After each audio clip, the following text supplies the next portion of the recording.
To some people, the sound of a baby babbling doesn't mean much. But that's not necessarily true. By 6 months, they're combining vowels and consonants. By 9 months, they're trying out different kinds of sounds. And by 12 months, their babbling is beginning to take on some meaning. Especially if there's no babbling at all. Little to no babbling by 12 months or later is just one of the possible signs of autism in children. Early screening and intervention can make a lifetime of difference and unlock a world of possibilities. Take the first step at autismspeaks.org. A public service announcement brought to you by Autism Speaks and the Ad Council.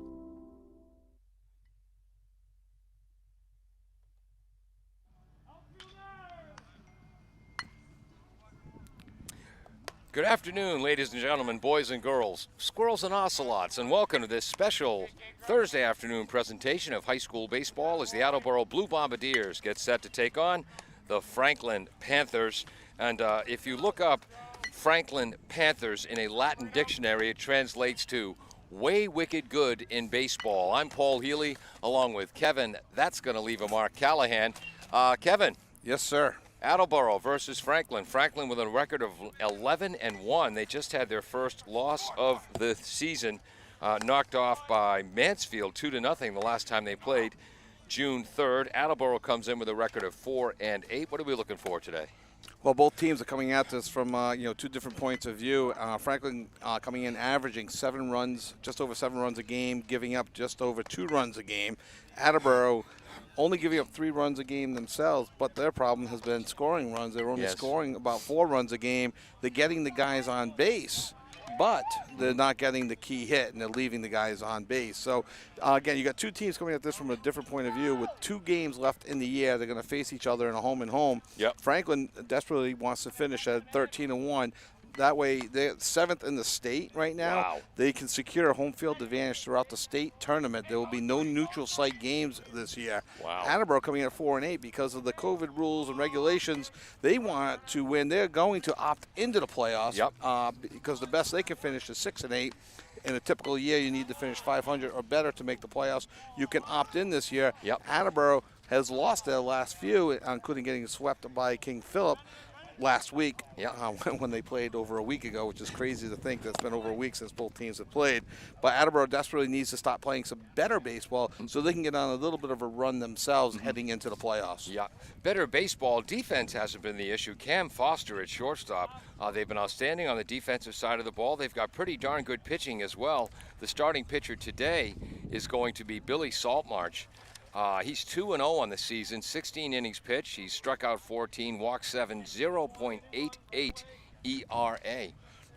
Slightly updated now. Oh, okay. Since the last game, it's a little bit up to 1.67. He did suffer a loss against King Philip, but he's got a WHIP of 1.05. I know you're not a huge fan of some of the newer stats. We talk about this all the time, but I like WHIP. That's walks and hits divided by innings pitched. So basically, how many guys are you putting on base per inning? And he's only putting on 1.05. So that's a real good statistic for Billy, who's been pitching very, very well this year. So, Kevin mentioning he likes whips. I want to remind Kevin this is a PG broadcast. Oh, Kevin. okay. I thought it was PG-13. No.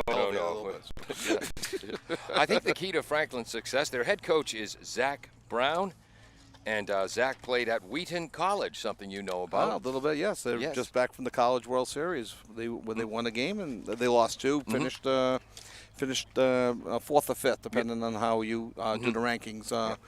But he also graduated from Plymouth High School in New Hampshire before going to Wheaton. 6 assistant coaches.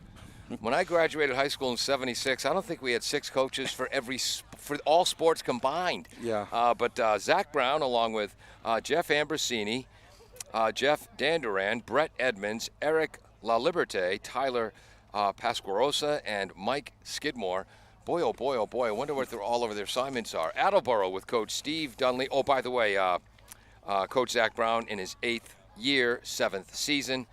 Coach Dunley, third year, second season with the Bombardiers. Exactly. So it's Steve's looking to get the team on a roll. But it's funny you mentioned they do list all the coaches that even the freshman head coach. Yeah. They're technically an assistant coach with varsity, so isn't a JV coach. Yeah. So I don't know. Does he have 6 years? six is a lot. But well, they all got their specialties. You got your infield coach, your outfield coach, your catcher coach, your hitting coach, your pitching coach, your head coach, your umpire coach, and Your life coach. your life coach, your school adjustment counselor is sitting by. Yeah, why not bring a vocational counselor in There too? we- Maybe we can get them an internship somewhere. The best news is after 5 days of sweltering heat causing games to be postponed, you could not ask for a more beautiful day. Right now it's high 70s, a light breeze, humidity is low. Recently, the Attleboro boys lacrosse team had the biggest win in the history of the program, an exciting 10-9 overtime victory over Mansfield. I commented in that game, this game is why sports were invented. The weather on this day is why planet Earth was invented. Yeah, this is great. This is perfect weather. And just to your point on the lacrosse game, on paper this looks to be a huge battle, and it is for Attleboro. Coming in 4-8 versus an 11-1 team. Yeah. But you and I have both seen the upsets. You get a pitcher that's just dealing on a particular day, and you have some bats that wake up on another day. They just see the ball that much better. So never know. I'm talking to a high school coach who will remain nameless to protect the guilty or the the willing to speak. He says at the high school level, sometimes it might be a physical issue, sometimes it might be a mental issue, he's not in the game, and sometimes it might be because Susie broke up with him today. That could be it. Yeah, exactly. Got the bad grade on the test, and you 3 hours ago, and you're bringing it to the ballpark. And that's never good either. Right, exactly right. For Franklin, sophomore Alfred Musiaroni will be the starter. He's 4-0 on the season, 1 complete game, 18 innings pitched. Is that 21 strikeouts, 16 hits, just 8 walks, a 2.33 ERA, and then this other thing, 1.33 WHIP, which Kevin just explained, and I still don't understand. It's good because you have to add 2 things and then divide. Oh boy. So it's well, you should be able to get to it. I mean, ERA, you got to do some multiplication and things like that. So you should be able to do it. We'll catch you up to speed eventually. Yes, we have done something about it, Kevin. We hired you as color commentator. Our umpires today, behind the plate, within hearing distance, Kevin Schuler. He played baseball for the Ashland Clockers out of Central Mass in the late 70s, early 80s. On the base pass will be Bob Dweiler from Arlington High School years ago where he played. I asked him his name. You know what he told me at first? Who are you? Durwood Merrill. Oh, Durwood Merrill, former umpire. Exactly. And we both laughed because last year he got me on that. I started writing down Durwood, and I said, "Wait, that name sounds familiar." Any relation? Such a common name, Durwood, too. Yeah. Durwood, that was Darren from Bewitched. He was called Durwood. That's right, by Andorra. Adora, yes, the mother-in-law, for Franklin. So I have the wrong side of my program up here. Here we go. For Franklin, they'll have Ryan Garrity, the sophomore center fielder, leading off, followed by Chris Good, the junior left fielder. Captain Jake Fitzsimmons will catch and bat third. Captain Nate Cook will play first base. Ben Giraz, a sophomore, will be at third base, hitting fifth. Hitting sixth is Jack Marino, a junior, at second base. The seventh batter is Isaac Chin, a sophomore right fielder. And the number 9 batter is Captain C.J. Jetty, the designated hitter.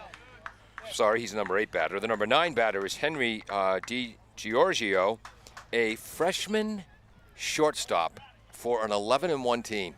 Not bad. Not bad. Obviously, to think very highly of Henry if you're calling him up on the Franklin program. Yes. We've talked about Franklin and just the Hockomock in general. Yeah. What a tough league it is. Well, Franklin again reached the Super 8 tournament in 2018, I believe in 2019 as well. Garrity is stepping into the box for the Bombardiers. Camacho is catching, McMahon at third, Foster at short, Tabor at second, Gorman at first. The outfield left to right, Houle, George, Hawkwater, Saltmarsh, tall, thin right-hander. Garrity, the lefty, steps in. Ball just missing low and inside, 1-0. Starting with the fastball, just missed low and in. Always interesting to see what the umpire strike zone will be per game. Saltmarsh winds. Blasted towards second base, diving under the glove of Tabor. Solid base hit into right field to start the game for Franklin. Top of the first, 1 on, nobody out. And Garrity had coming into the game hitting .333 with a .388 on base percentage, so his average just went up by about 4 or 5 points. Yes. Now batting, stepping up is Chris Good, the left fielder. He's batting .378 with a .425 on base percentage. Wow. I don't have the stats on all the Franklin players, Yep. but I got on about 5 of them. Diving back to first base in time was Garrity. Good, a right-handed batter. Outfield playing straight away, little deep and right. Saltmarsh steps off. The reason for the deep right fielder, possibly they took down the temporary fence. They Yes. hadn't had a good weight system in place. So if a ball gets into the gap, you look for a triple or even possibly a home run. Yep. So they could play a little bit deeper here with no fence to bail them out. High outside, ball 1 to Good. Okay, I see something from the major leagues that's trickled down to the high school level. Yeah. For the lead for Garrity at first base, he's got the oven mitt. Oh, gosh. I don't understand it. I keep meaning to ask people.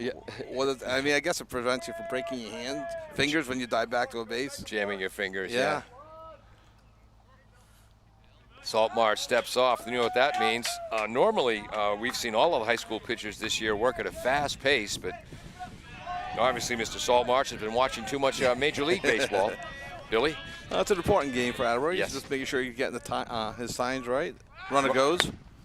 High and outside, sliding in, safe head first. Close. Nice throw by Camacho. 2-0 is the count. It was a nice throw.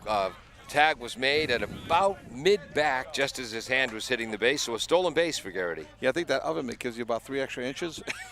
Got the oven mitt in, Yeah. Tag on the back, so maybe that's what it is, too. I'm going to use one in the office. I hear it prevents paper cuts. Oh, you're not going to go off about your paper cut injury again, are you? I can't believe you called the ambulance on that. It's very serious and almost needed stitches. You mocked my pain.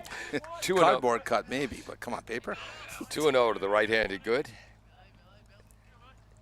Fastball, swing and a miss as Billy Saltmarsh put a little extra something on that one. Yeah, he's got some good pop going on his fastball. He's just going to find his control, and Billy looks like he's pitching pretty well.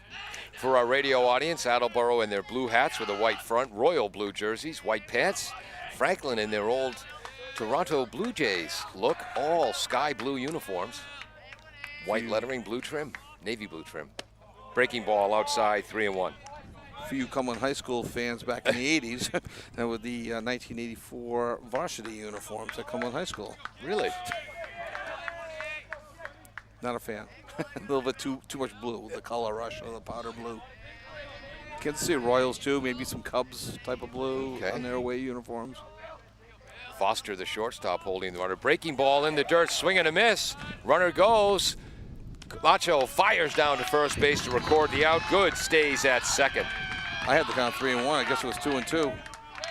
Oh, that's right. The runner does not advance. Good play by Camacho, able to keep the runner. That's the first out of the inning. Got to switch my pencil as this eraser's not working. And you got that new pencil too. So Yeah. that's the captain and the catcher, senior Jake Fitzgibbons. Jake will be attending the University of Hartford in the fall. Jake is a left-handed batter. Wears number 27, and he's got the base running mitt in his back pocket. We're in Colin Fifth's number. Yeah. With the Red Sox, not the White Sox. Strike, fastball, the upper part of the zone. 0-1 to Fitzgibbons. So at the beginning of the game is any indication, the low strike right around the knees, looks like it's gonna be a ball. The letter high pitch looks like it'll go for a strike. Only 8 pitches into the game. We'll see if that consistency holds out. The umpiring's been good. Yes. The games that we have done in baseball and softball. Which is disappointing. It gives us less to complain about. Yeah, we obviously don't want to complain about something. Saltmarsh to the stretch. Gives Good a long look at second base. A healthy lead at second base. Inside corner on the fastball, 0-2 to Fitzgibbons. The Attleboro bench like that pitch. Yes. Usually the bench players will get all jazzed up on a curveball. Yeah. That fools them. That was just an inside fastball. 0-2.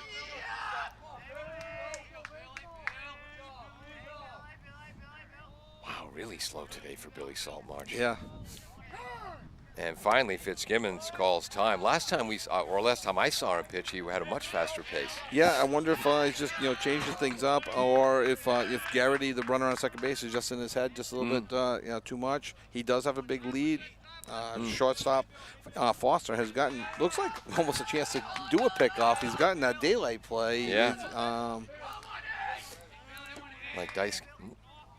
Fastball hit up the middle, seeing eye, base hit, good, hits third base, comes screaming around, and he will score an RBI single to center field for Jake Fitzsimmons, second hit of the inning. He remains at first with 1 out, 1-0 Franklin. Yeah, that was a ball that kind of like jammed him, but he Yeah. put, when you teach the kids how to hit, you tell them to put the full swing on it. Yes. And that he put the full swing on that. Because of that, he was able to muscle it right through the middle and in between Foster and Tabor up the middle for an RBI single. Yeah. Franklin takes the early 1-0 lead. This brings up Nate Cook, the senior first baseman, also a co-captain, right-handed batter. Only hitting .484 on the season with a .556 on base percentage. Wow. Double, a triple, and 9 RBIs to his credit. Saltmarsh looks at Fitzgibbons at first. Fastball outside, 1-0 to Cook. You were mentioning the uniforms. So the first team in Massachusetts to wear double knit uniforms with the wide stripes was the Leicester Wolverines out of Central Mass in 1969. All maroon uniforms with gold stripes. Pickoff to first, getting back in time was Fitzgibbons. Trust me, back then, nobody knew what the heck we were looking at. And now everyone wears them. And how to wear them, how to put them Yes. on. Like, what do I do with this? Yes. Saltmarsh to the stretch. Just missing with a heater outside. 2-0 to Cook. The outfield here, there's a fence down the left field line. How far is that down the line? They think about 320. That's right. And it's about 4 feet high. It goes all the way to left center field in a straight line. And from that point on, there are no fences. No fences after that. Ball can roll. I'm sure there's a rule in place with the soccer nets out in deep left center field. Saltmarsh misses outside. It's 3-0. Also, odd ground rule in right field, again, where there is no fence. If a batted ball hits the yellow foul pole in the air, that's a home run. Home run, okay. If it hits the blue, it's like being off the wall. Also, it's in play. Yes. If it Interesting. passes the foul pole and hooks and lands in foul territory, if it passes the foul territory, hold on, outside ball 4, runners on first and second. If it goes by the foul pole in fair territory, hooks and lands in foul territory, home run. Oh. Odd ground rule. Runners on first and second here for Franklin. 1-0 lead, top of the first, 1 out. I thought that might be a ground rule double or triple, depending on the umpire's discretion. No, I'm sorry. So just for clarification, if it goes past the pole and stays in fair territory, the ball's in play. But if it rolls foul at any point, No. If it goes past the foul pole in the air, is hooking or slicing, lands in foul territory. Got you. Okay. Then it's a home run. Okay. So it's almost like an invisible fence. Yes. Gotcha. Isn't that weird? Yeah. Kind of makes sense because they're pretending it hooks. Yeah. Saltmarsh to the stretch. Runners on first and second. 1 out.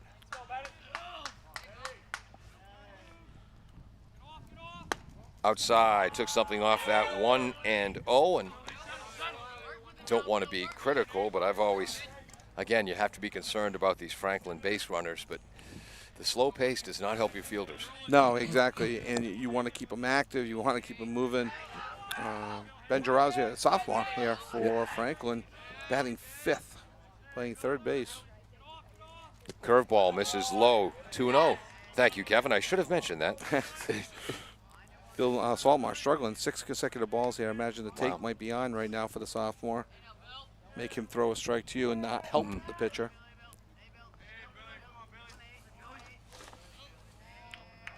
To the stretch, looking at second base.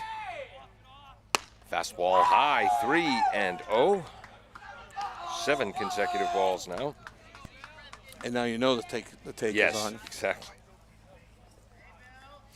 So 3-0 first and second, Saltmarsh and Attleboro in a bit of a jam here right in the top of the first. Attleboro could really use after this automatic strike that's called on 3-0. Ball outside.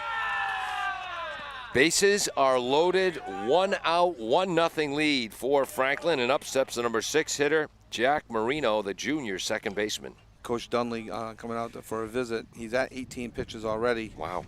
So I wonder if Coach Dunley, who was possibly going to use a mix of different pitchers tonight, because they have not played in a week. Neither team has. Right. And today's being Thursday, neither team is playing again until Monday. Wow. So they're trying to give people some work in, and then the season ends, and they're not sure when the playoffs start. But you got to figure 2 or 3 days after that as well. So you got to get some. It's nice to practice, but you got to give people some real-time reps. Zach Brown, head coach for Franklin, also coaches third base. Plays some country music, too. Yeah, really. And we mentioned he played at Plymouth High School, New Hampshire, Wheaton College in Norton, Massachusetts. So he played at Wheaton? Yeah. Which is interesting. He plays for the same coach. It's been the same coach for 26 years. Wow. Who your son Tim played for. Tim played for Coach Podleski. We've seen him here at a game in the past. We are being visited by Northeastern Salve Regina today. All right. As well as maybe some others, but they've made their presence known. Boy, Northeastern, they might have the premier Division I program in New England right now. Well, they got Dennis Collin from North Attleboro. Right. If he doesn't get drafted too high. Saltmarsh from the full motion, called strike on the low outside corner. 0-1 to Marino. The risk we're going for the full motion with less than 2 outs. If Franklin has a squeeze play on, which they probably don't in the first inning, the runner on third can get a much greater jump. It's a small lead at third. Infield back. Outside, as we see Saltmarsh now working in his more regular pace. Let me take that back. Jay Gorman at first base is in on the grass, dirt, turf line. McMahon looks to be just behind the base at third. Middle infielders, Foster and Tabor, definitely double play depth. Fastball up and out. 2 balls, 1 strike to Marino. The good thing about playing back on the turf field is the ball gets to you quicker. So McMahon, even though he's playing back on the base, he has a decision to make. He can come in charging on a fast roller and throw it home. He could decide on a 1 hop if he wants to turn 5-4-3 double play. And again, for our radio audience, this is an all-turf field, no dirt. Ball, heaters outside. 3-1? 3-1. So this means moms don't complain about all the dirt on their sons' uniforms. They complain about all those rubber little pellets. So 3-1 here. So Marino will be definitely looking for a fastball. Marino, I should have mentioned, hitting .412 in the year with 4 doubles and leading the team with 10 RBIs. Called strike outside half of the plate. Full count. Excuse me, Kevin, as I blow my nose. It is pollen season. At least you didn't rip my head off this time. So 3-2 to Jack Marino. Again, hitting .412 on the season. Wow. 14 for 34 with a .474 on base percentage. Billy winds, fires by him for the strike 3. It looked like kind of a slider, Kevin. Yeah, it definitely, and had a little bit of movement on it, but it had some good pop on it too. So I wasn't sure if it was just a fastball with some movement or not, because usually you don't see sliders that fast. Yeah, exactly. Huge second out. 2 strikeouts for Billy Saltmarsh and 2 walks this inning. He's allowed 2 hits, 1 to center field by Fitzgibbons, 1 to right field by Garrity, the leadoff batter who scored. Ball 1 low to Isaac Chin, the sophomore right fielder, another left-handed batter. Yeah, he's seen a slew of them today. 7th batter of the inning for Franklin. Should be a win for Attleboro if they can get out of this inning with just 1 run given up. Strike on the top part of the zone. Yeah, that's so we definitely seen some consistencies with the higher strike versus the lower strike called.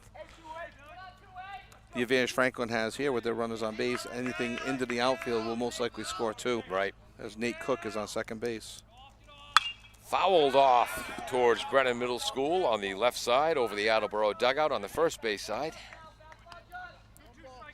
You got Jake Fitzgibbons on third, Nate Cook on second, and Ben Jaras on first. We got 1 and 2? I have 1 ball, 2 strikes. Right. Look for a curve low and away. Yeah. Chin close to the plate. Ooh, curve just a bit high, 2 and 2. That not exactly where where Billy wanted it. Kind of. Yeah. Yes, he's had a high strike zone, but not that high. Yeah. Gorman way back now at first base, and in the outfield grass or turf at second base is Tabor. And shortstop too. Looks like Forster's on that green, stepping in. High again, full count. Almost looked like he tried to throw a curve there too, and it just wasn't breaking for him. 4 consecutive batters he's gone to 3 balls on. So the runners will be off. 3 and 2, 2 outs. Wow. Especially the runner on second. With the runner going for the full windup, they'll be standing on their next base. Blasted to left Deep. center field. Back is Hool. Hool is there. Hool makes the catch. And Billy Saltmarsh battles back, allows only 1 run on 2 hits, 3 runners left on base. After 1/2 inning of play, Franklin 1, Attleboro nothing on AACS 15 Sports. Are you looking for more opportunity? The Literacy Center is here to help. We have free year-round classes in English, computer literacy, and high school equivalency. With the help of teachers and tutors, you can prepare for your citizenship test, make a resume, get ready for college, or learn how to speak better English. Classes held during the day, evening, or on Saturdays. View our website, theliteracycenter.com, or call 508-226-3603. The Literacy Center, building a better community. Funding for this station is provided by Fisherman's 3 Restaurant. Have a craving for fried or broiled seafood but don't have time to drive to the Cape? The Fisherman's 3 Restaurant, located at 411 Old Colony Road in Norton, has shrimp, squid, and lobster made to order. Their seafood arrives daily from the ocean to your table with other menu options available. They're normally open every day, but now have special COVID hours of Friday, Saturday, and Sunday, 2 p.m. to 9 p.m. for takeout or sit down. They're also currently hiring. For more information or to order, you can call 508-222-8090. Welcome back to AACS 15 Sports and 1320 WARA. I'm Kevin Callahan I'm Paul Healy along with Kevin Air Supply Callahan. Dave Angel, part of our crew, set up the GoPro camera. He'll be editing this later. Peter Bray running our graphics. Jim Jones, the engineer in charge. And you can stop giggling now, Kevin. No, it still reminds me of my favorite when you're doing the game with your brother Mike, and you said, I'm Mike Healy along with my brother Paul. And Mike's like, no, Paul, I'm Mike, you're Paul. It's rare that you mess up your own name, but you're pretty good at it. Attleboro will send up Cam Foster, the senior shortstop, followed by Owen Tabor and Mac McMahon, the senior third baseman. And Cam hitting 300 on the year with a 364 on base percentage. Called strike from Musiaroni, the starting pitcher for Franklin. The sophomore that has already committed to UMass Lowell. Wow. Division I. And not a physically overpowering character. No. Low in the dirt, stopped by the catcher Fitzgibbons, 1-1. He looks a little like from North Attleboro, Dennis Colleran. Oh, no, not Dennis Colleran. Oh my gosh. Get back to me on that one. Yeah. 1-1 to Cam Foster. Fouls it back to the screen in front of our table. Boy, it's 1-2. Boy, Cam as well. Do players stand closer to the plate than they did back in my day? Yeah, they do. They want to turn on the inside pitch. They don't mind getting hit by a pitch. Yeah. Danny Curran is a North Attleboro pitcher. Go. Thank you. Low outside, 2-2 to Cam Foster. Sorry, that was bothering me. I've only known Danny for a few years. Just the glasses and the wavy hair. Looks maybe a little bit taller than Danny.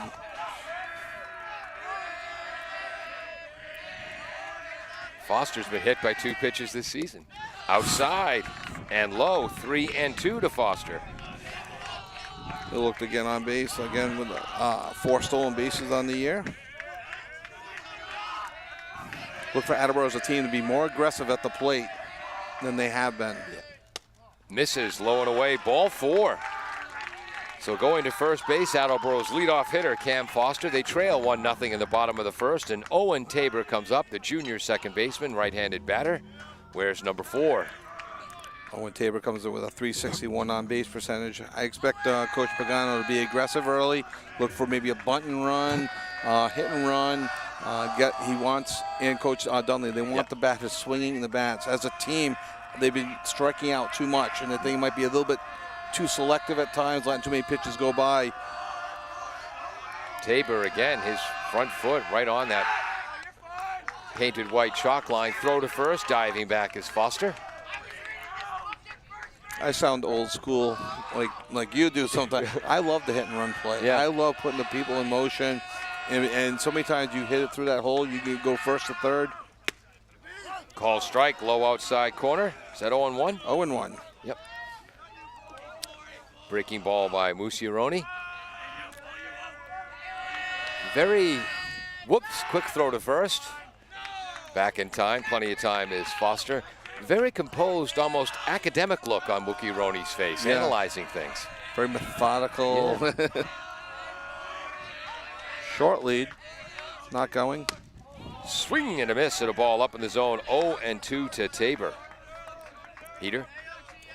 This is always like the steal on the 0-2, because a lot of times you get a pitcher that might be taking a chance on something. Right. You can get a little extra jump, even if it's a slower pitch. Good time as any to test it with the leadoff runner on base and Cam Foster. Does not go. That ball is blasted to left field, but well foul into the woods. Count remains 0-2 to Tabor. Just out in front of that one, but he crushed that one. They get the ball back quickly. Look at them. Wow. They got to that before Mark LaFontaine could. Yeah, I know. That will not make Mark happy. Lots of signs being given by Coach Pagano down at third base. Tabor looks in. Well, you got to figure it's not a bunt. Yeah, right. Now with 2 strikes. Exactly. Runner goes. Tabor crouched over. Pitch called strike 3 in the outside. Throw is just a little bit to the second base side and sliding in safely with a stolen base is Foster. So 1 out, runner in scoring position, called strike 3 on Tabor. I think Tabor thought that was just a little bit outside. Tough to tell from our angle. Yeah. Sometimes it might have caught the black on the outside. But with 2 strikes, you have to protect anyway. So, but Attleboro has a runner in scoring position, and for the team's leading hitter, Matt McMahon, coming to the plate. Matt's hitting .314 with a .368 on base percentage. Okay. A couple home runs to his credit, 2 doubles, leads the team in RBIs with 11. Called strike, upper outside corner, 0-1. So my stats are definitely missing both KP games or just one? Just one in the last game. So Kevin, we're relying on you for that now. Or I could look over your shoulder. I have an extra copy. No, I haven't. Oh, okay. I don't know. Breaking ball way out in front, swing and a miss. 0-2 to McMahon. Matt was sitting fastball there and it got fooled by the breaking ball. McMahon 2 home runs on the season, one of them at this field, and the ball was never higher than 12 feet off the ground. Right. And then the other one was so high and it carried very well here. A moonshot. Breaking ball, and that's hit deep to left, but well foul. Chasing it down, but unable to reach it is good. Bounces out of the field. Oh, we'll give the Franklin defensive lineup. Fitzgibbons, the catcher. Giraz at third, Giorio at shortstop, Marino at second, Cook at first. The outfield left to right is good. Garrity and Chin. Count remains 0-2. Looks like Matt got that one down on top of the handle more than the barrel for sure, and he kind of fisted it out there. Fastball up and away, 1-2, and the Franklin left fielder good. Good. Not playing McMahon to pull, which surprises me a bit. Kind of more straight away, and that's kind of like Matt's home run spot is the pull down the left field line. Yeah, the outfield seems to be straight away. Yeah, we're still getting used to our depth perception. Yes. Where I think the right field is deep. He might be normal. Outside, took a little something off that. 2-2. 1-0 Franklin, bottom of the first. Attleboro has 1 out, runner at second base. That's Cam Foster. That ball might have been just a little high, just a little bit out. It was close.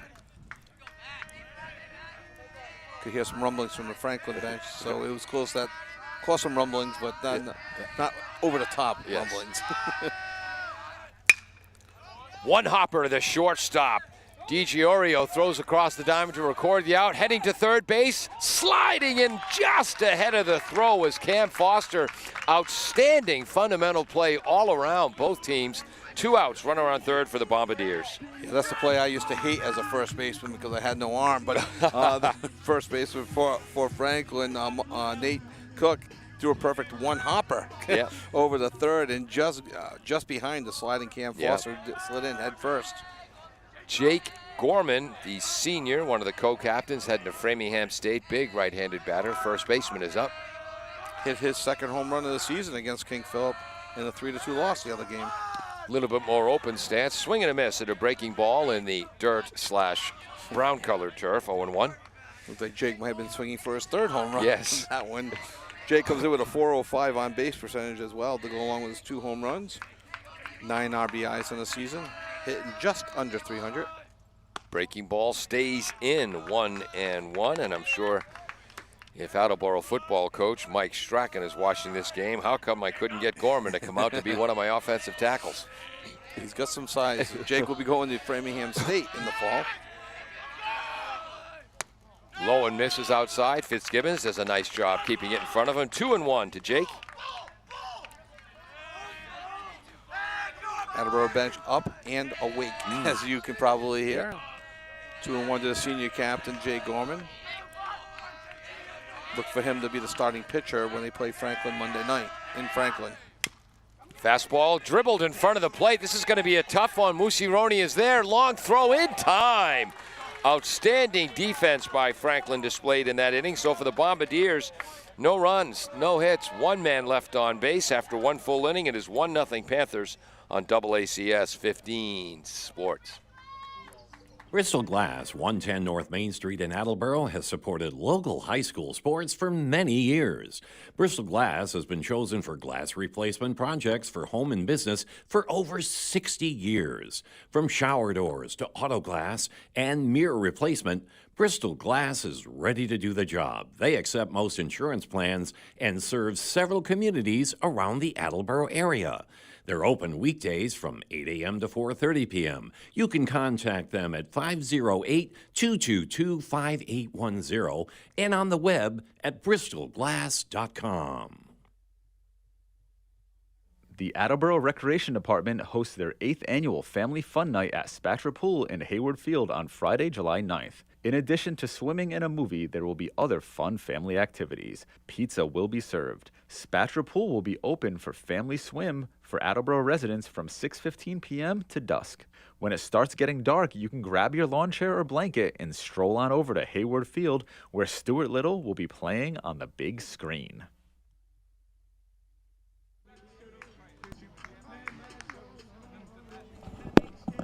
Welcome back to AACS 15 Sports. I'm Paul Healy along with Kevin Callahan. I'm sorry, go ahead. Just getting ready to start the top of the second inning. 1-0 Franklin. They'll send up their 8, 9, and leadoff hitters, yes? Well, you had mentioned back in the first inning the composure that Musironi, the pitcher for Franklin, showed as a sophomore. Yeah. He showed the same composure on that play by Gorman. It was that swinging bunt into that dead man's land between the third baseman, pitcher, and the catcher, and Musironi, and I'm sorry, I'm not used to saying his name, kept his composure, did not panic, picked it up, stopped, set his feet, threw a strike over to first. Just what I was going to say. Set that right foot. Yeah, exactly, and did it perfectly. Yeah. Threw a fastball. Yeah, well, he needed it because he didn't have all the time in the world. Cook, the first baseman, made the catch. Is this another left-handed batter? C.J. Jetty, one of their captains. He's the designated hitter today. He's only hitting .381. I know I've called his name in other sports I think he... Football? I recognize Hockey? it too, so I'm thinking more basketball. Okay. But I could be wrong. Billy Saltmarsh, the right-hander, takes the sign from Camacho, ready to deliver. Fastball, call, strike, inside part of the plate. 0-1. That's how he wants to start. Yeah. Billy will be facing the 8, 9, and then top of the order. And struggled last inning. Only giving up the 1 run, which was great, but the pitch 30 pitches. Wow. So he definitely wants to cut that, probably in half. Ooh, takes something off that, but it's low. 1-1 to Jetty. Jetty's got a brother on the team as well, Jacob Jetty, left-handed pitcher, who's a junior. That's a few teams we've seen, brothers. Low, 2 balls, 1 strike. Heck, the Perry family is all over the place. They have Haley and Lindsay on the softball team. Matt Perry, starting midfielder on the lacrosse team. And as I understand it, 2 other Perrys, their older siblings played. Yeah, I think they're all over the place. They're all good, fantastic athletes. Low again, nice stop by the catcher Camacho. 3-1. I have not seen if Attleboro has gotten anybody loosened up. I'm not even sure where the warm-up area is. I guess probably behind the bleachers down the left field line. So he's gone to 3 balls on 5 of the 8 batters. Yes. Called strike inside part of the corner. 3-2. And the problem, not only going with 3 balls, on about Franklin again coming in with an 11-1 record, averaging 7 runs a game. Wow. They got guys with great averages. They're patient at the plate, so they don't mind having 2 strikes. So they're really going to make the pitchers work. Fastball slashed up the middle. Foster goes for it off the tip of his glove. I'll let Mr. Callahan make the decision on this one. I was going to go with an error on that one. Yep. It almost looked like he broke the wrong way, and then he kind of broke back, and it did tip off his glove. Yep. So that's E6, we will call that. And this brings up the number 9 batter, and he is once again a left-hander. Left-handed batter. This is Henry Giorgio, the freshman shortstop. He's got some good height. Yeah. Average lead at first, showing bunt. And then steps out of the box as Matt McMahon ran almost all the way to the batter. This is something I noticed with the Wheaton College program. They'll show bunt right away. Wow. They don't care. Yeah. And it's just the way they angle the bat. And who's ever charging, they'll just angle it the other way. Wow. And it's kind of remarkable. I've never seen anything like it, but that's exactly what Henry's doing, showing bunt. Called strike inside corner, throw to first, sliding back head first in time is Jetty. 0-1 to Henry Giorgio. It's interesting, right-handed thrower, left-handed batter. That's good parenting. One of my best friends growing up was a left-handed thrower, right-handed batter. That's what I am. And then his son Justin came along, also an outstanding high school player. Same thing. Wow. I was like, Matt, you didn't correct that problem after you lived through it? Going. Runner is going. Fastball is high for a ball. Throw is down. He's out. The call made by our base umpire, Bob Dwyer, calling the runner out because he was out. Nice throw, Camacho. Yeah, Foster was almost had to wait for him. Yes. So nobody on, 1 out, 1-1 count, I believe, or 1-1. Yep. Yes, to the batter. Saltmarsh winds. Curveballs just stays up 2-1. It was a great pitch for Camacho because it was high and outside to the left-handed batter. Right. So he was able to come up firing on, step out with the pitch. Knew he was going. Saltmarsh, low. 3-1. I think we missed a pitch. I guess we did. No, the first pitch was a strike. On the bunt, did he called the bunt a ball? I guess he must have called that a ball. Interesting. All right. I guess he didn't offer at it then. I thought it was a strike just because it was a strike. Whoops. Okay, so a 1-out walk. Yep. So runner on first. Excuse me. That's top of the order for Ryan Garrity, who singled back in the first to right field. Stole a base and ended up scoring on the Jake Fitzgibbon singles. There's a bunt. It's a beauty. Fielded by Camacho, throw to first late. Wouldn't have had him anyway. That's a base hit bunt. And so first and second, 1 out for Franklin. They lead 1-0, top of the second. I should have kept my mask on for allergy reasons. Haven't had trouble all season, and now suddenly I'm sneezing and sniffling. So at second base is Giorgio, and at first base with a bunt base hit is Garrity. Yeah, perfectly placed bunt at the last second. Camacho called off Saltmarsh and tried firing to first, but they weren't going to get him. He was hustling down the line right away. Wouldn't have gotten him with a laser beam. Third hit of the game for Franklin. This brings up the right-handed batting Chris Good. He struck out swinging. Called strike outside corner, 0-1 to Goody, or Good. Distant cousin of Johnny B. Good, I believe. Yes, I believe so. We're going to might have to let you do a half inning with your Vin Scully impression a little bit later on. do some small doses of it. I don't know if I can carry a whole half inning. That's There's a rip. shot to the left center gap.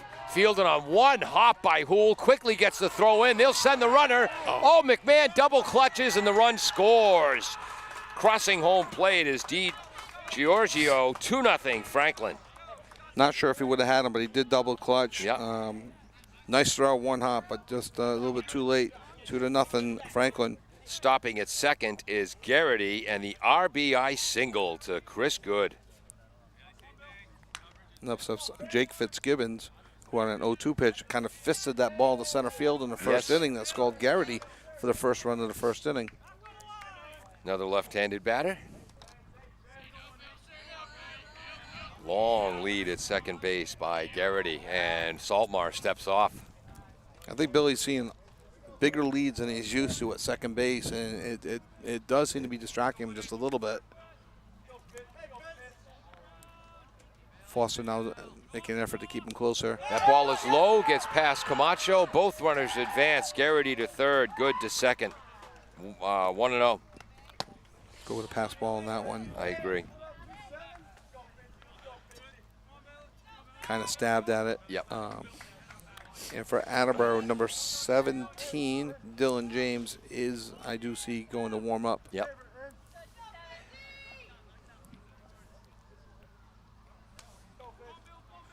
Left-handed batting, Jake Fitzgibbons. Attleboro desperately needs a double play ball here. That'd have to be a line out. Runners are second and third. That's right, because of the pass ball. Yeah. So, yeah, well, they could use, miscommunication and running. I told you, the influence of you is wearing off on me, and it's supposed to be the other way around. I mean, You're supposed to cut down on my mistakes. I'm not supposed to increase yours. Low and in. There's a nice stop by Camacho. I've got 2-0. 3-0. 3-0, thank you. That's better. There we go. That's what we're used to.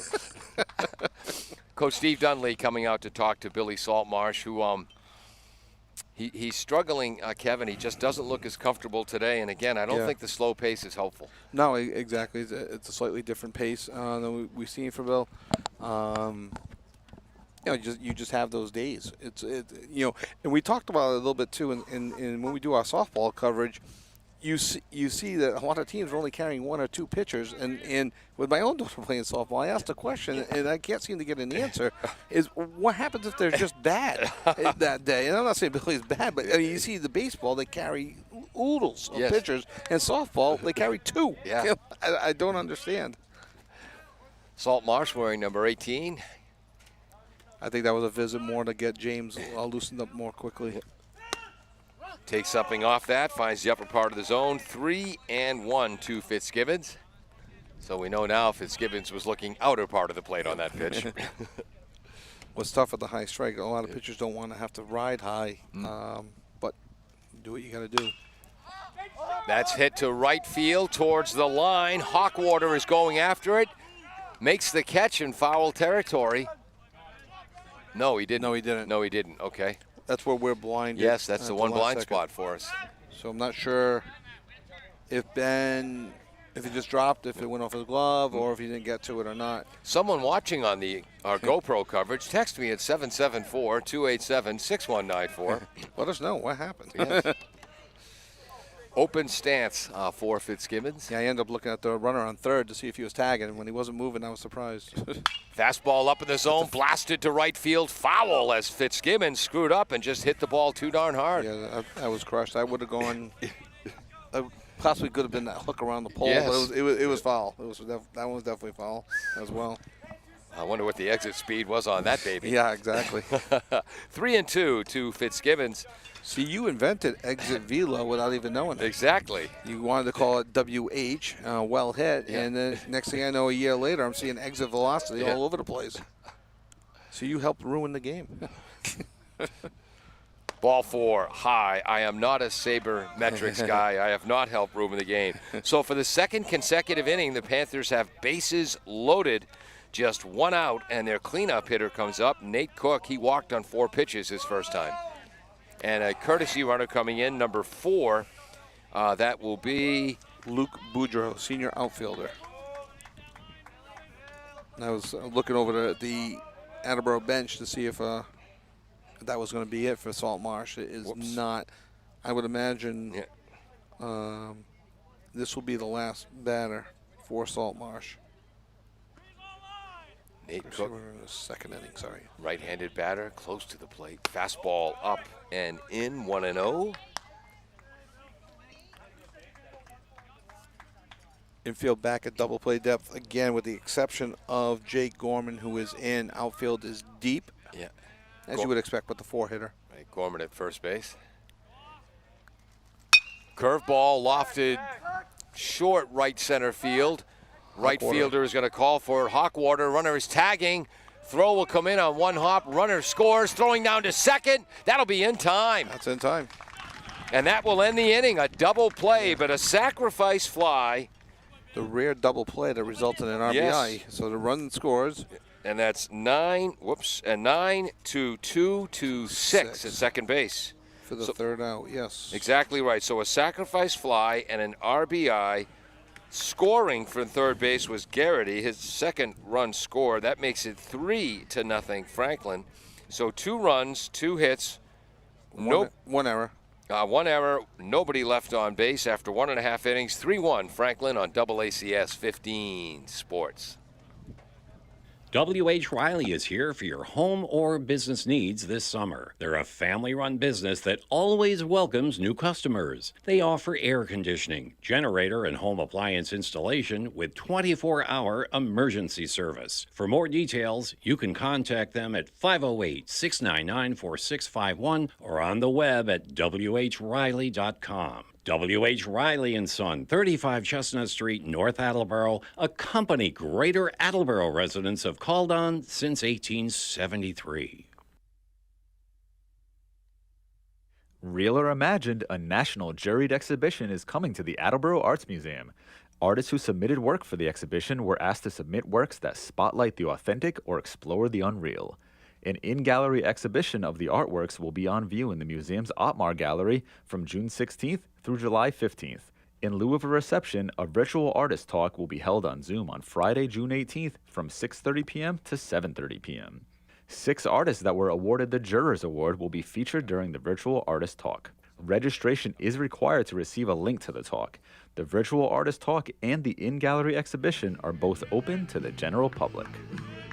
Welcome back to AACS 15 Sports. If you know someone who's really not into baseball or high school sports, but is into meditation, tell them to tune into our broadcast on AACS 15 Sports. Turn off the sound so you don't hear Kevin and I, and just watch the clouds move across the screen. I've noticed that when I've rewatched our games. Yeah. The sky is beautiful.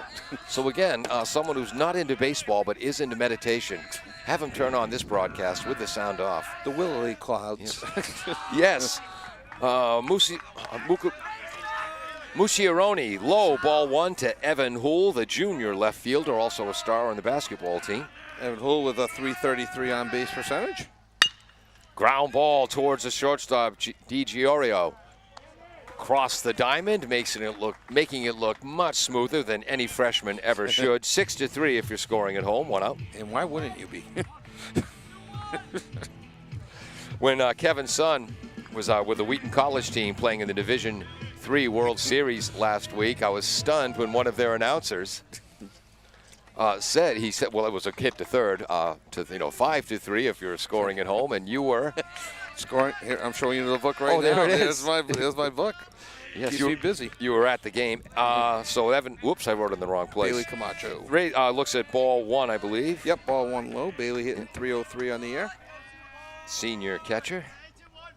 Breaking ball, fists it, fair ball! An excuse me shot down the right field line. Camacho with a base hit, and that ball almost hit his fists. Instead, it's a line shot off the handle past the diving first baseman Cook. Nothing he could do. No, he literally tucked that ball within the first base bag. First base was playing way off the bag, expecting Bailey to pull it.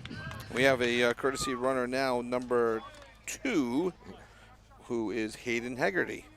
And that's the first hit allowed by Musciaroni. So Hegarty, receiver and safety on the football team. Tall, thin drink of water, is at first base. And if you're playing safety in the Hockomock League, that means you got some speed. Billy Saltmarsh, the Attleboro pitcher, hitting 7th. Camacho for Attleboro, 3 for his last 4 now. Wow. Starting to get a little hot with the bat, and things stop going your way. Big lead. Yeah, Mushironi diving back. He got his hand in. The tag was made, but the tag was on his back, and by that time the hand was in. This is one of those situations where if you got 3 umpires or 4, you have a first base umpire, he may have been called out. They just don't have a great angle. That's and right. It's 2 umpires, so unless it's 1,000% sure, you're going to get saved. That was a close play. He's got a huge lead at first base. Biggest one we've seen in the game for either team. Yeah. Mushironi, number 22. Oops, calling time just before the pitch was Billy Saltmarsh. And the umpire granting it. Yes, at a higher level, that might get a response from a pitcher, but I don't think that'll happen here. Mucciaroni was showing fastball on that one. We'll see what he throws this time. A little more conservative. No, he's got a big lead. Slide step by Mushironi. Huge It is low, secondary. throwing down to first. Ooh, almost tripping off the base. And that's good work. The base umpire, Bob Dwyer, checking with the home plate umpire, Kevin Schuler. If he calls him out, there'll be an argument. Yeah. I don't think his foot ever left the base from our angle. And if it did, it looked like it almost got pushed a little by the glove hand. He called him safe anyway, but that Haggerty taking chances on the bases. That is excellent umpiring. I was so enraptured by that, I forgot to see if it was a ball or a strike. I think it was a ball low. Okay. Unless I'm wrong. Excuse me, what's the count, please? Hey, maybe he can't hear us. Is he wearing earplugs? I'm sorry, sir. What's the count? Thank you. Thank you. Hey, we were right. We were right, 1-0. I bet Peter Blay already had it right in front of our graphics in the truck. Mushironi to the stretch. That's a huge lead. Yes. Oh, and he's caught. Landing. It's now a rundown. Throwing to the shortstop. He runs him back. Tags out Hegarty on the back. So that's 1-3-6. 1-3-6, yes, on the pickoff. And technically a caught stealing. It's I was about to describe the lead. Yeah. If you remember the old 70s AstroTurf fields, his first lead was 1 foot on the carpet, 1 foot on the dirt. This was 2 feet. Yes. And he almost got picked off the last time. Yeah. It was just a little too aggressive for Haggerty. So now back to the full windup is Mushironi. Called strike on the outside part of the plate, 1-1. And I know when you coach, Kevin, you like to be aggressive, force the defense to make the plays. That was a little bit beyond the pale. Yeah, no, I'd rather see a shorter lead, obviously, and a better secondary. Swing and a miss on a breaking ball, I believe, 1-2. That was one of Mushironi's best pitches. Yeah. Low outside part of the plate, well done. When you have a batter kind of waving at it, you know that they were fooled. Or it was a tremendous pitch, or it was a tremendous pitch by the pitcher. Mushironi working quickly. Fastball tipped into the Met. Fitzgibbons couldn't quite hold on off his chest protector. Count is 1 ball, 2 strikes to Billy Saltmarsh. I was a little bit distracted. Did she see that hawk in left field? That was a big bird. You're like the left fielder in T-ball. Yeah, right. Well, ADD, folks. Oh, a blade of grass. Breaking ball. Saltmarsh stays with that. Nice little bit of hitting. Fouls it off to the right. Many concerned fans look on as it harmlessly lands in the parking lot. Count remains 1-2 to Saltmarsh. So Bristol glass is not needed. No. On that, Yes. on that play. Our last softball game, Kevin had to call Bristol glass as he had his windshield brokered. Missing on the outside part of the plate, 2-2. And again, I'm not quite sure, but that's a slider-looking like pitch. As you say, maybe it's a cross-seam fastball that moves late. There's a lot of movement on the baseball. Breaking ball. Saltmarsh is on that, but gets under it. Pops it up towards second base. Marino makes the catch, and that will end the inning. For the Bombardiers, no runs, 1 hit, nobody left on base after 2 full. It is 3-0 Franklin on AACS 15 Sports. L&J Car Wash, located just past the Attleboro line on Route 123 in Norton, is available for all your vehicle cleaning needs. Open every day, beginning at 8 a.m., L&J has the equipment to clean your vehicles. For Franklin, their pitcher, Alfred Mushironi, 1 hit allowed. Yep, to Bailey Camacho. And only 40 pitches through 3 innings. Owen Tabor, the junior second baseman, comes up, struck out looking on an 0-2 pitch in the bottom of the first. As the Attleboro bench trying to gas up the enthusiasm a bit. Gas up the enthusiasm? Pump up the enthusiasm. Well, you pump a gas pedals. That's true. Mixed metaphor. Breaking ball way out in front, swinging and a miss as Tabor, tall, well, a little bit tall for a second baseman, but crouched batting style. Tabor just a junior. Called strike on a breaking ball outside. Actually, that wasn't a breaking ball, was it? 0-2 on the low outside corner. Has some movement. Yeah. Has some movement. Tabor with one outstanding defensive play at second base as he knocked down a ball with all kinds of spin on it. Breaking ball misses outside. 1 ball, 2 strikes. Tough one to take with, too. Yeah. But, you know, hey, they see the plate. They're there. They're closer than us. Had it all the way.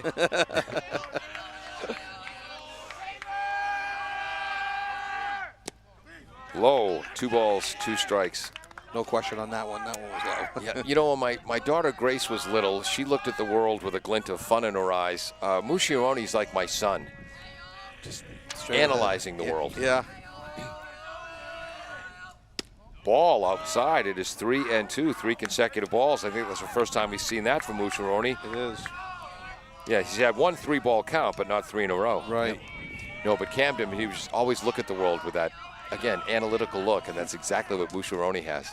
Not a bad quality to have No. as a pitcher. Yeah, really. Anybody for that matter, but in the game of baseball where there's all sorts of things going on.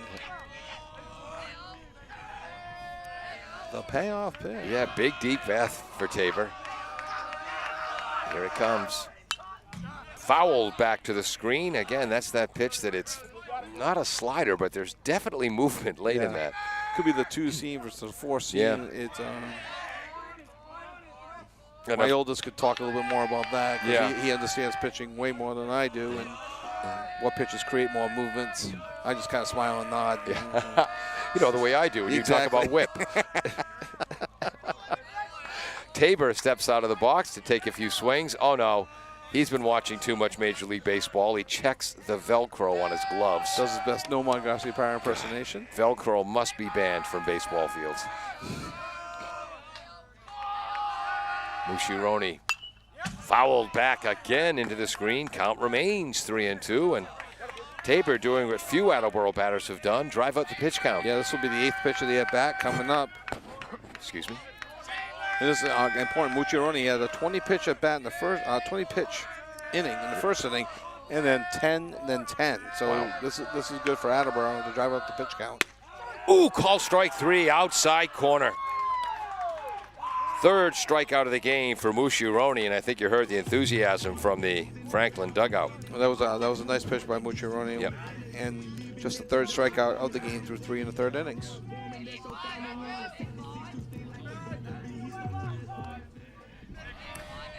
This brings up Matt McMahon.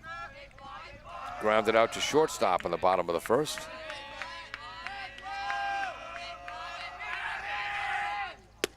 Low, ball 1. Musciaroni does have a complete game to his credit this year. Seeing that less and less. Yeah. Again, Franklin 11-1 on the season. Missing a fastball in the outside corner, 2-0.